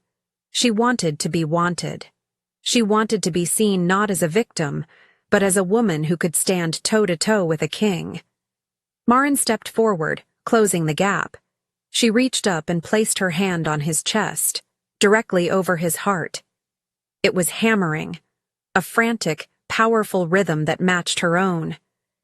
"You don't have to hold back," she whispered. "I'm not afraid of you. I'm not afraid of the wolf." The permission broke the dam. Alden let out a low, guttural sound and swept her up, his hands gripping her waist with a desperate possessiveness. He lifted her onto the sturdy wooden table, stepping between her legs, burying his face in the crook of her neck. He inhaled deeply, taking in her scent, wood smoke, soap, and the underlying sweetness of her skin. It was a claiming, a primitive marking of territory that made Maren gasp, her hands tangling in his dark hair. The kiss, when it came, was not gentle. It was a collision. It was desperate and consuming, a physical manifestation of the survival bond they had forged. There was no hesitation, no awkward fumbling. It was the inevitable collision of two gravitational fields. Alden kissed her like she was the oxygen he had been denied for a lifetime. Maren met him with equal force, her nails digging into his shoulders, grounding herself in his solidity. In the freezing cabin, on the edge of the world, they found a heat that defied the laws of thermodynamics. It wasn't just physical pleasure. It was a spiritual anchoring. As they moved together, the bond that had been forming since the moment on the porch snapped into place. A permanent, metaphysical tether tying their souls together. Maren felt it settle in her chest, a golden weight of belonging. She wasn't shrinking anymore. She was expanding, filling the space, claiming the alpha as much as he was claiming her. The storm outside was over, but the fire inside had just begun to burn. Chapter 18. Project Silver. 300 miles south, in the sterile, climate-controlled environment of a luxury hotel suite, Sterling Blackwood poured himself another drink. His hand trembled slightly as the amber liquid splashed into the crystal glass, a betrayal of nerves he refused to acknowledge. He downed the scotch in one swallow, the burn doing little to quell the gnawing pit of anxiety in his stomach. The room was silent, save for the hum of the high-end air purification system, a stark contrast to the chaotic noise of his own thoughts. He walked to the window, staring down at the city streets, feeling like a man standing on the edge of a precipice. He had burned every bridge. The investors were gone. His reputation in the business sector was in ashes. The police were beginning to ask uncomfortable questions about Maren's disappearance and the damage to his house. He was cornered, and a cornered Sterling was a dangerous, vindictive creature. He turned from the window as the suite door opened. He didn't flinch. He had been expecting them. Two men entered. They didn't look like soldiers, and they didn't look like thugs. They wore bespoke charcoal suits that cost more than Sterling's car, but they moved with a predatory grace that made the hair on Sterling's arms stand up. They were corporate mercenaries, the face of Project Silver, a private military contractor that operated in the gray zones of international law. They didn't hunt terrorists. They hunted biology. They specialized in the acquisition and neutralization of parahuman threats. Mr. Blackwood, the lead man said. His name was Commander Graves. Though he introduced himself simply as a consultant, he had eyes like shark glass, flat, dead, and utterly devoid of empathy. We reviewed your preliminary data. You claim to know the location of a Class 5 nest. Not a nest, Sterling corrected, trying to inject authority into his voice. A pack. A civilization. They call it the Obsidian Veil. It's been hidden for centuries. Local legends say it doesn't exist. I know where the gate is. He walked to the coffee table and picked up a flash drive. It contained everything Maren had ever collected about the region during their hiking trips. Maps she had drawn, topography scans she had found interesting. At the time, he had mocked her for her obsession with the landscape. Now he was selling her brilliance to executioners. I can give you coordinates. I can give you entry points. But I want guarantees. Full immunity for any collateral damage at my property. And the bounty we discussed. Graves took the flash drive, turning it over in his fingers. The bounty is contingent on the quality of the specimens. We need live subjects for vivisection and gene mapping. The alpha is the priority. If your intel leads us to him, the payment will be wired to your offshore account within the hour of capture. Sterling smiled, a cruel twisting of his lips. Oh, you'll find him. He's big, arrogant, and he has something of mine. Graves nodded to his partner, who opened a metallic briefcase on the table. Inside sat rows of sleek, futuristic weaponry. There were thermal imaging scopes designed to cut through magical glamour, sonic emitters calibrated to shatter inner ears sensitive to high frequencies, and magazines loaded with hollow-point rounds encased in synthesized silver jackets. This is the latest iteration of our suppression tech, Graves said, his voice monotone. We call it the Silencer Protocol. Wolves rely on stealth, speed, and fear. This equipment takes that away. We will blind them, deafen them, and then bleed them. Sterling looked at the weapons, and for a second, a flicker of hesitation crossed his mind. He was unleashing a slaughter. He was sending a death squad to wipe out an entire community. But then he remembered the fear he had felt on the porch. He remembered Maren leaving him, choosing a monster over him. His vanity rose up like a bile, choking out his conscience. Good, Sterling said, picking up the bottle to pour another drink. Burn it all down. Just make sure the alpha screams before he dies. Chapter 19. The Scent of War. The peace at the rogue cabin lasted exactly 48 hours. It shattered on the morning of the third day, not with a bang, but with a vibration. Alden was outside chopping wood, his shirt discarded despite the chill. His body fully recovered and moving with the powerful, rhythmic grace of his station. Maren sat on the porch step, watching him, a mug of herbal tea warming her hands. She felt safe. She felt a sense of domestic permanence she hadn't realized she was craving. Then, Alden stopped mid-swing. The axe remained suspended in the air. His head snapped toward the south, his body going rigid as stone. The relaxed set of his shoulders vanished, replaced instantly by the tension of a predator sensing a threat. Maren stood up, the tea sloshing over her hand, but she ignored the burn. She knew that look. It was the same look he had worn in the bar before the violence started. "Alden?" she asked, her voice tight. "What is it?" "Engines," Alden whispered, though the word carried the weight of a scream. He lowered the axe slowly, his amber eyes unfocused as he filtered through the layers of sound that were invisible to her. Heavy diesel, armored plating, treads on gravel. There are dozens of them, miles away but climbing the access road. He dropped the axe and turned to her, his face pale beneath his tan. They are heading for the Veil. Maren's mind raced. The police? No. Alden shook his head, a growl building in his throat. Police cars hum. These roar. This is military, or something worse. He paced the small clearing, his agitation growing. They are coming with war machines. The pack won't hear them until they breach the perimeter. The wind is blowing north. It's carrying the sound away from the sentinels. He stopped pacing and looked at Marin. The conflict in his eyes was agonizing. He was an exile. He had been cast out, stripped of his rank, and told never to return. The pack had chosen their laws over his honor. He owed them nothing. He could stay here, hidden in the rogue lands, and let fate take its course.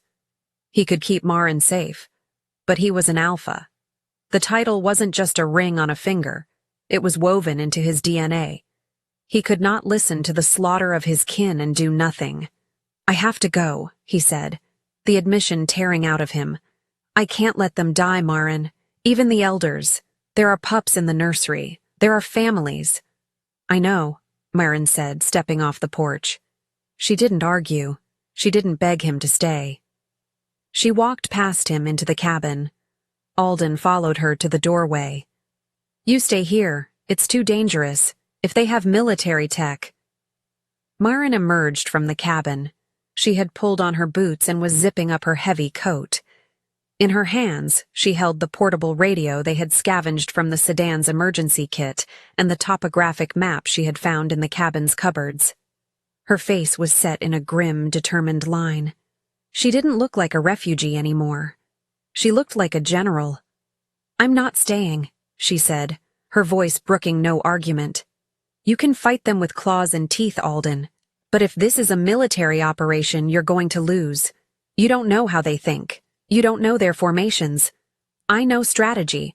I know how to disrupt communications. She walked up to him, grabbing the lapels of his jacket. You are the sword. I am the eyes. We go together, or you don't go at all. Alden looked at her, seeing the fierce intelligence burning in her eyes. He realized then that leaving her behind would be the greater mistake. She wasn't a liability. She was the force multiplier he needed. He nodded once, a sharp, decisive motion. Then we run, he said. The car won't make it over the ridge. We have to cut through the mountain pass on foot. We have to beat them to the gate. They moved out, leaving the sanctuary of the cabin behind. They ran through the trees, two exiles returning to a home that didn't want them, racing against an army paid for by the man who wanted them both dead. Chapter 20. The Slaughter. They reached the limestone ridge overlooking the Obsidian Vale, just as the sun began to dip below the western peaks, bleeding a bruised purple light across the horizon. The journey from the rogue cabin had been a grueling marathon of uneven terrain and biting winds. But neither Alden nor Marin felt the fatigue in their limbs. Adrenaline, cold and sharp, had scrubbed their nerves raw. They skidded to a halt at the precipice, the loose shale rattling down the cliff face, and looked down into the sanctuary that had stood hidden for centuries. It was a nightmare brought to terrifying high-definition life. The valley, usually a bowl of pristine darkness and ancient silence, was burning. Thick columns of black smoke rose from the northern tree line, choking the sky and turning the twilight into a haze of gray ash. The main gate, the massive iron and timber barrier Marin had driven through only days ago, was gone. In its place was a gaping wound of splintered wood and twisted metal, through which a convoy of matte black armored vehicles poured like invasive beetles swarming a hive. The roar of their engines was a mechanical violation of the natural world, a grinding, low-frequency thrum that vibrated in the soles of Marin's boots, even from this height. But it was the other sounds that made Alden drop to his knees at the cliff's edge, his hands gripping the jagged rock until his fingernails cracked. His hearing, usually a burden he sought to dampen, was now painting a horrific picture of the slaughter below. He heard the distinct dry rattle of automatic rifle fire echoing off the canyon walls. He heard the concussive thuds of flashbang grenades detonating in the underbrush. Worst of all, he heard the sounds of his kin. He heard the confused, panicked howls of sentinels trying to coordinate a defense against an enemy they could not smell or see until it was too late. He heard the sickening crunch of impact and the silence that followed. Maren dropped to her stomach beside him, pulling the small pair of binoculars she had scavenged from the sedan's emergency kit. She pressed them to her eyes, her hands trembling as she adjusted the focus. The magnification brought the chaos into sharp relief. She saw the wolves, massive, tawny shapes moving through the trees with desperate speed. They were charging the vehicles, relying on the ancient tactics of shock and awe that had protected the Vale for generations. But the soldiers of Project Silver did not break. They moved with a terrifying, insect-like precision, their formations tight and disciplined. "They aren't missing," Maren whispered, horror making her voice sound hollow. "Look at the soldiers. They're wearing thermal imaging headsets. The wolves are trying to use the foliage for cover, but on those scopes, they light up like flares. They're running straight into a firing squad." Below them, a squad of 5 wolves broke from the cover of the pines, flanking a personnel carrier.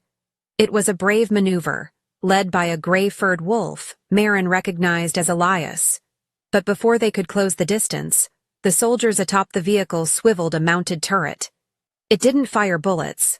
A ripple of distorted atmosphere shot out from the barrel, slamming into the pack. The wolves didn't bleed. They crumpled.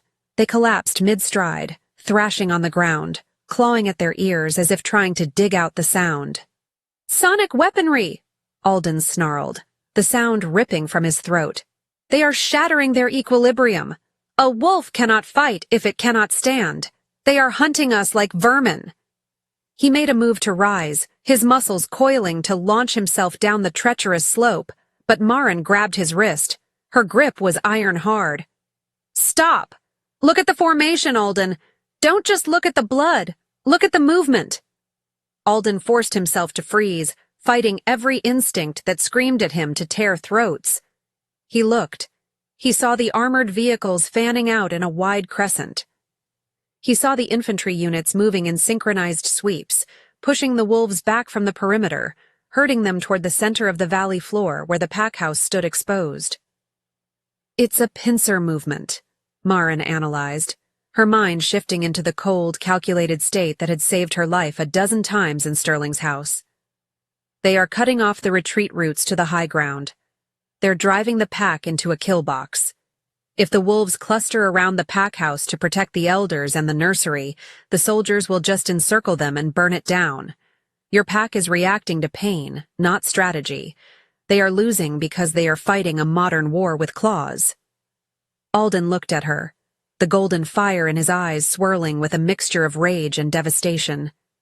"The elders don't know how to fight this. They think honor and ferocity are enough. They will die standing still." "Then we change the rules," Maren said, lowering the binoculars.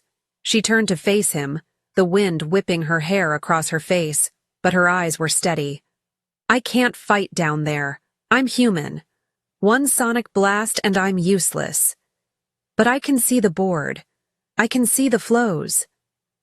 She pointed a shaking finger toward a metal structure jutting out from the peak of the eastern ridge, a few hundred yards away. "The old forestry comms tower. The pack uses it for emergency broadcasts, right?" "Yes," Alden nodded. "It's hardwired to the earpieces the sentinels wear on patrol." "I can get in," Maren said, checking the battery on the portable radio she held. "If I can patch into their network, I can jam Project Silver's communications. I can blind their coordination. And more importantly, I can talk to your wolves. I can tell them where to move." Alden stared at her. He saw the terrified woman from the bar, the survivor from the cage, and now, the general on the ridge. She wasn't asking for permission. She was giving him a battle plan. He realized then that she was the only hope his people had. Strength alone would not save the Obsidian Vale tonight. "The tower is unguarded," Alden said, his voice regaining the resonant command of the Alpha. "Go. Do whatever you have to do to blind them." "And you?" Maren asked, though she already knew the answer. Alden stood up, towering over the cliff edge. He stripped off his jacket, letting it fall to the rocks. The cold wind bit at his skin, but his internal temperature was rising, the beast beneath the surface preparing to surface violently. I am going to break that line. I am going to buy you the time you need. I will keep them away from the nursery. He looked at her one last time, a look that conveyed a lifetime of promises in a single second. When you speak to them, Marin, make them listen. Don't ask. Command. Marin nodded, stepping back. Don't die, Alden. That's an order. Alden didn't smile, but his eyes softened for a fraction of a heartbeat. Then, he turned and leaped. He didn't climb down. He threw himself into the void, catching ledges and branches with supernatural agility, a dark blur descending into the smoke and chaos. Marin didn't stay to watch him land. She turned and sprinted toward the comms tower, her boots pounding against the stone, running toward the technology that would save the ancient world, prepared to become the voice that turned the tide of the war. Chapter 21. The Voice in the Ear. The door to the forestry communications tower had not been opened in a decade, its hinges rusted into a stubborn iron embrace that resisted Marin's frantic shoving. She wasted precious seconds throwing her shoulder against the metal, the impact jarring her bones, before remembering the heavy wrench she still carried in her coat pocket. The same tool she had taken from Sterling's house, a talisman of her rebellion. She jammed the steel tool into the gap between the door and the frame, leveraging her entire body weight against the handle until the lock mechanism screamed and snapped with a sharp, echoing crack. Marin stumbled into the small, circular room, the smell of dust and overheated electronics instantly filling her nose. It was a tomb of forgotten technology, filled with racks of servers and radio transceivers that hummed with a low, neglected vibration. Through the grime-streaked windows, the flashes of the battle below illuminated the room in strobe light bursts of orange and white. Marin didn't look. She couldn't afford to be distracted by the dying. She scrambled to the main console, sweeping a layer of dead flies and grit off the keyboard. The system was antiquated, running on a proprietary operating system that belonged in a museum. But to Marin, code was a universal language. She pulled the portable radio from her pocket and used an auxiliary cable to patch it directly into the tower's broadcast input. Her fingers flew across the keys, bypassing the login screen with a standard administrator override she hoped hadn't been changed since the 90s. The screen flickered green, and a command line prompt blinked into existence, waiting for orders. Marin pulled the headset off the dusty desk and pressed it to her ear. The audio feed was a nightmare. It wasn't silence, and it wasn't strategy. It was a cacophony of screams, snarling confusion, and the wet, tearing sounds of slaughter. She could hear the heavy breathing of wolves running for their lives, the static-laced shouts of sentinels trying to find their squad mates in the smoke. They were panicking. The sonic weapons had stripped them of their coordination, and the thermal scopes had stripped them of their stealth. They were fighting like cornered animals rather than an organized unit. "Fall back to the tree line!" a voice shouted over the channel. It was Elias, his voice strained and breaking. "We can't see them. They're everywhere." "Hold your ground," another voice argued, likely one of the elders. "We do not retreat.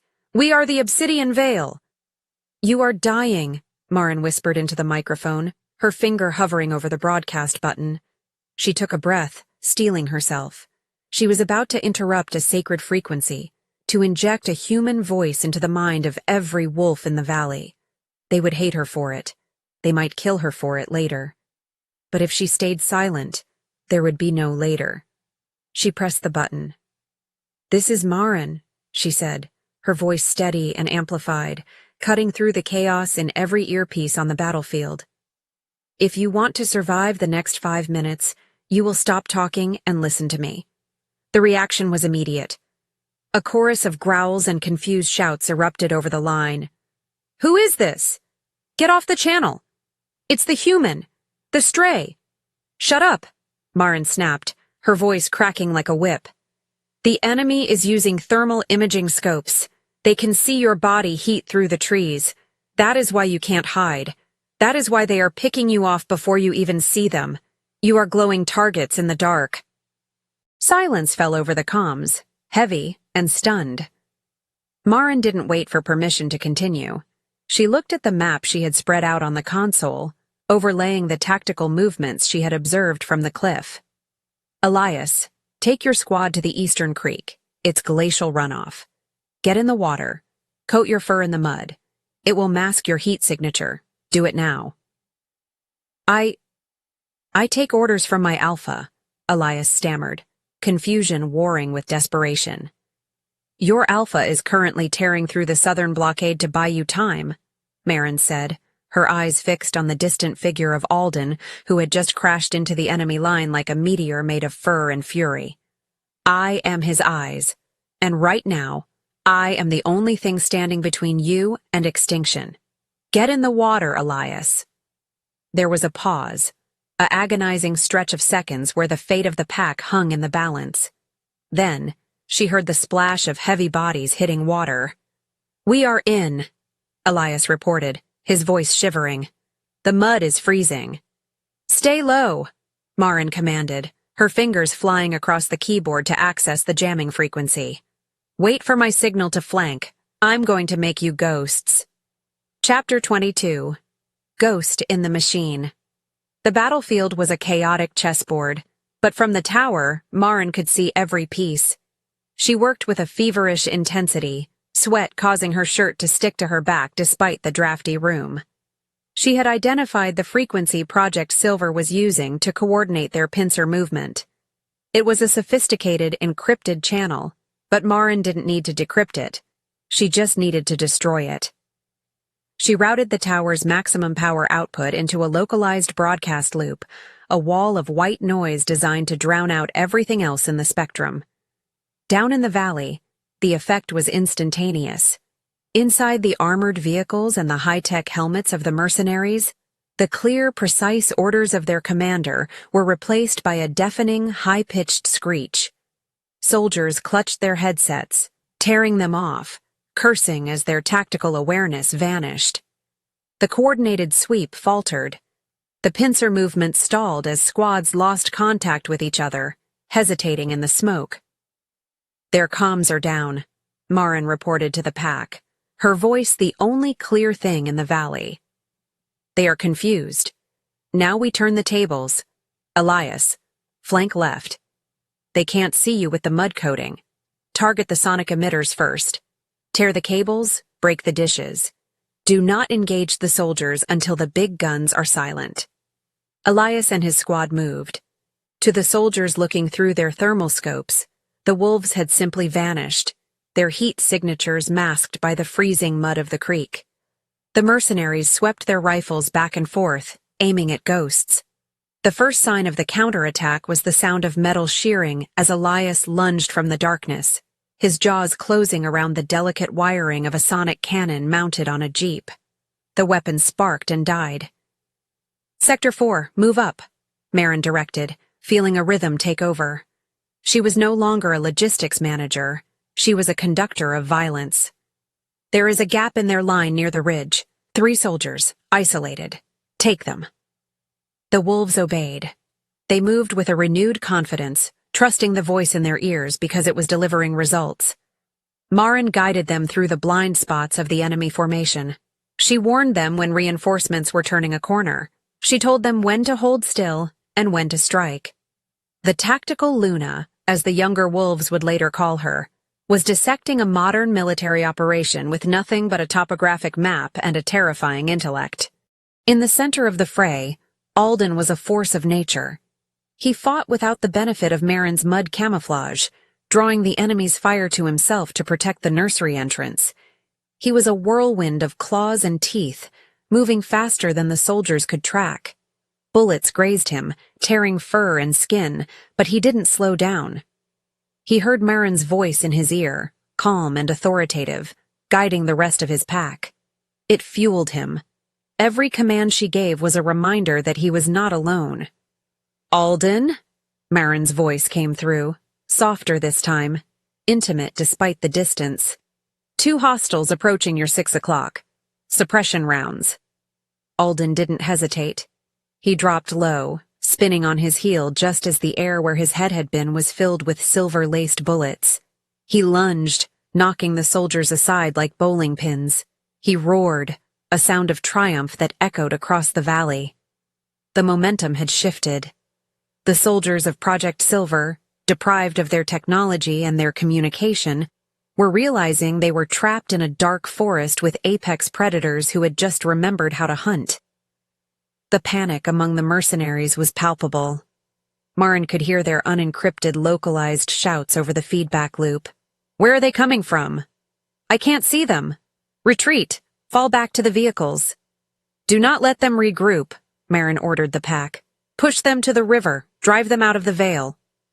The wolves surged forward, a tidal wave of fur and vengeance. The high-tech army, bought and paid for by Sterling's insecurity, crumbled before the ancient unity of the pack, guided by the one human they had tried to reject. Chapter 23. The Alpha returns. The retreat of Project Silver was messy and desperate. The armored vehicles, once imposing fortresses, were now liabilities in the dense terrain as panicked drivers tried to reverse over rocky ground, crashing into trees and each other.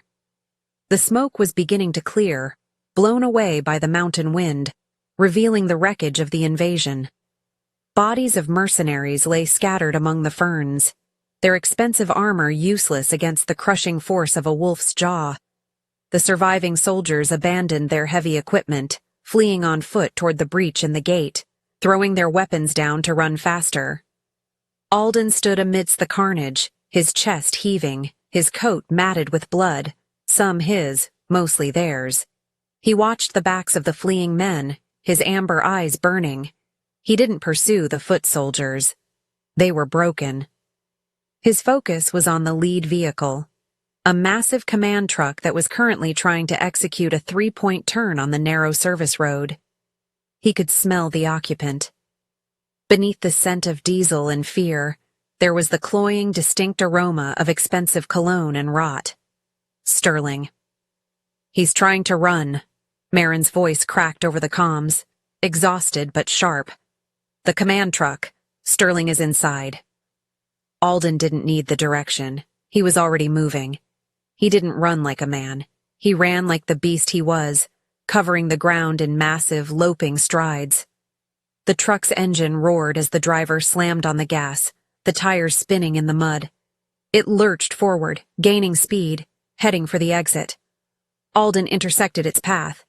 He didn't try to dodge. He leaped, his massive form colliding with the reinforced windshield. The impact shattered the bulletproof glass into a spiderweb of cracks. Alden dug his claws into the metal hood, anchoring himself as the vehicle swerved violently.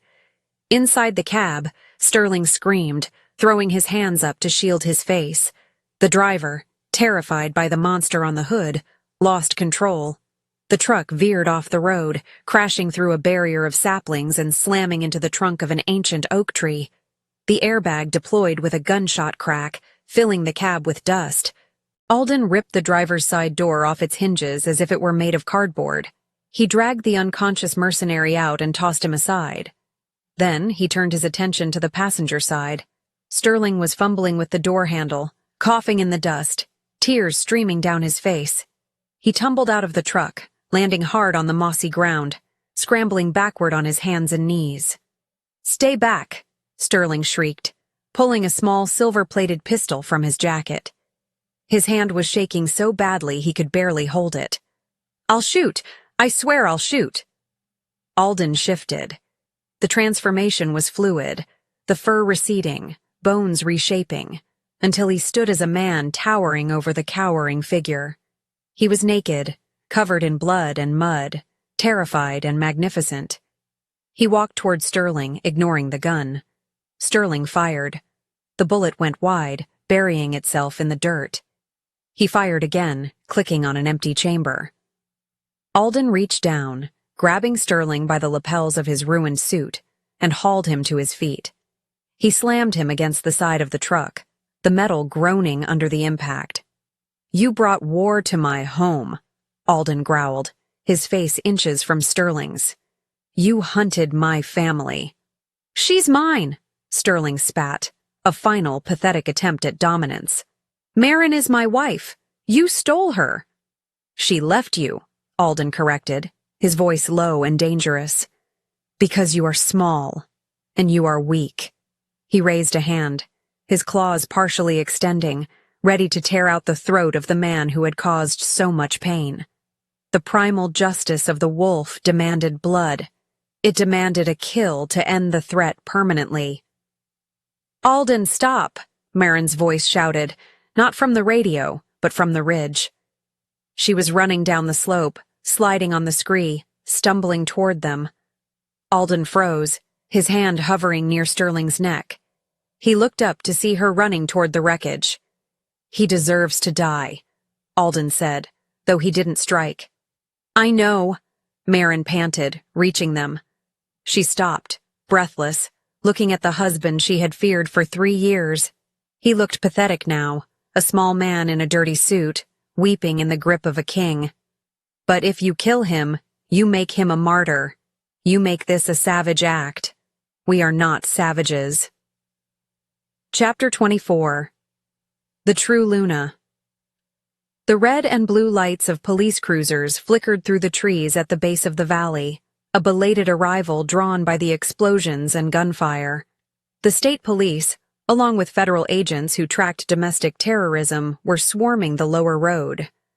The noise of the battle had been impossible to ignore. Marin looked at the flashing lights, then back at Alden. She reached out and placed her hand on his forearm, the one pinning Sterling to the truck. "Let him go," Marin said softly. "Look at him, Alden. He's nothing. If you kill him, the humans will hunt the Veil forever. They will see you as monsters. But if we give him to them, he destroys himself." Alden looked at Sterling, who was sobbing now, begging for his life. The rage in Alden's blood began to cool, replaced by a profound disgust. Killing this creature wouldn't satisfy the wolf. It would be an insult to his claws. He released his grip. Sterling slumped to the ground, gasping for air. Marin stepped forward. She didn't flinch as Sterling looked up at her. She reached into her pocket and pulled out the flash drive she had recovered from the comms tower, data she had scraped from Project Silver's own servers while jamming them. "This drive contains the contract Sterling signed," she told Alden, loud enough for Sterling to hear. "It proves he hired a private military contractor to conduct an illegal operation on U.S. soil. It proves conspiracy to commit murder, domestic terrorism, and possession of illegal military-grade weaponry. He isn't going home, Alden. He's going to a federal supermax for the rest of his life." She looked down at Sterling. "You said I was dead when we got home. You were wrong. I'm the one who buried you." Alden grabbed Sterling by the back of his collar and dragged him toward the breached gate, toward the waiting authorities. Marin walked beside him. As they emerged from the smoke, the remaining wolves of the Obsidian Veil gathered. They were bloodied, exhausted, and limping, but they were alive. They formed a silent corridor, watching their alpha drag the intruder to justice. When the police had taken Sterling, cuffed, screaming, and utterly defeated, Alden turned back to his pack. He stood tall, the adrenaline fading, leaving him weary. He looked at the elders who were huddled near the ruins of the gate. Marcus, the elder who had demanded Marin's exile, stepped forward. He looked at Marin, who stood shivering in her oversized coat, grease smeared on her cheek, holding the radio that had saved them all. Marcus didn't speak. He lowered his head. It wasn't a full bow, but the submission was unmistakable. Then, Elias stepped forward. He dropped to one knee, lowering his gaze to the dirt. "Tactical Luna," he murmured, the title heavy with respect. One by one, the pack followed. They didn't bow to her biology. They bowed to her mind. They bowed to the courage that had stood on a ridge and guided them through hell. Marin felt tears prick her eyes, the first she had shed in years. She looked at Alden. He wasn't bowing. He was looking at her with a pride that burned brighter than the sun. He stepped forward and wrapped his arms around her, pulling her against his chest. heedless of the blood and dirt. "You saved us," he whispered into her hair. "My pack, my mate." "Our pack," Maren corrected, burying her face in his neck. The sun had fully set, but the moon was rising, full and bright over the obsidian veil. The rebuilding would be hard. The scars of the battle would take years to fade. But as the pack raised their heads to howl, a song of victory and mourning, Maren didn't shrink. She stood tall in the circle of her new family, the tactical Luna, finally and completely at home.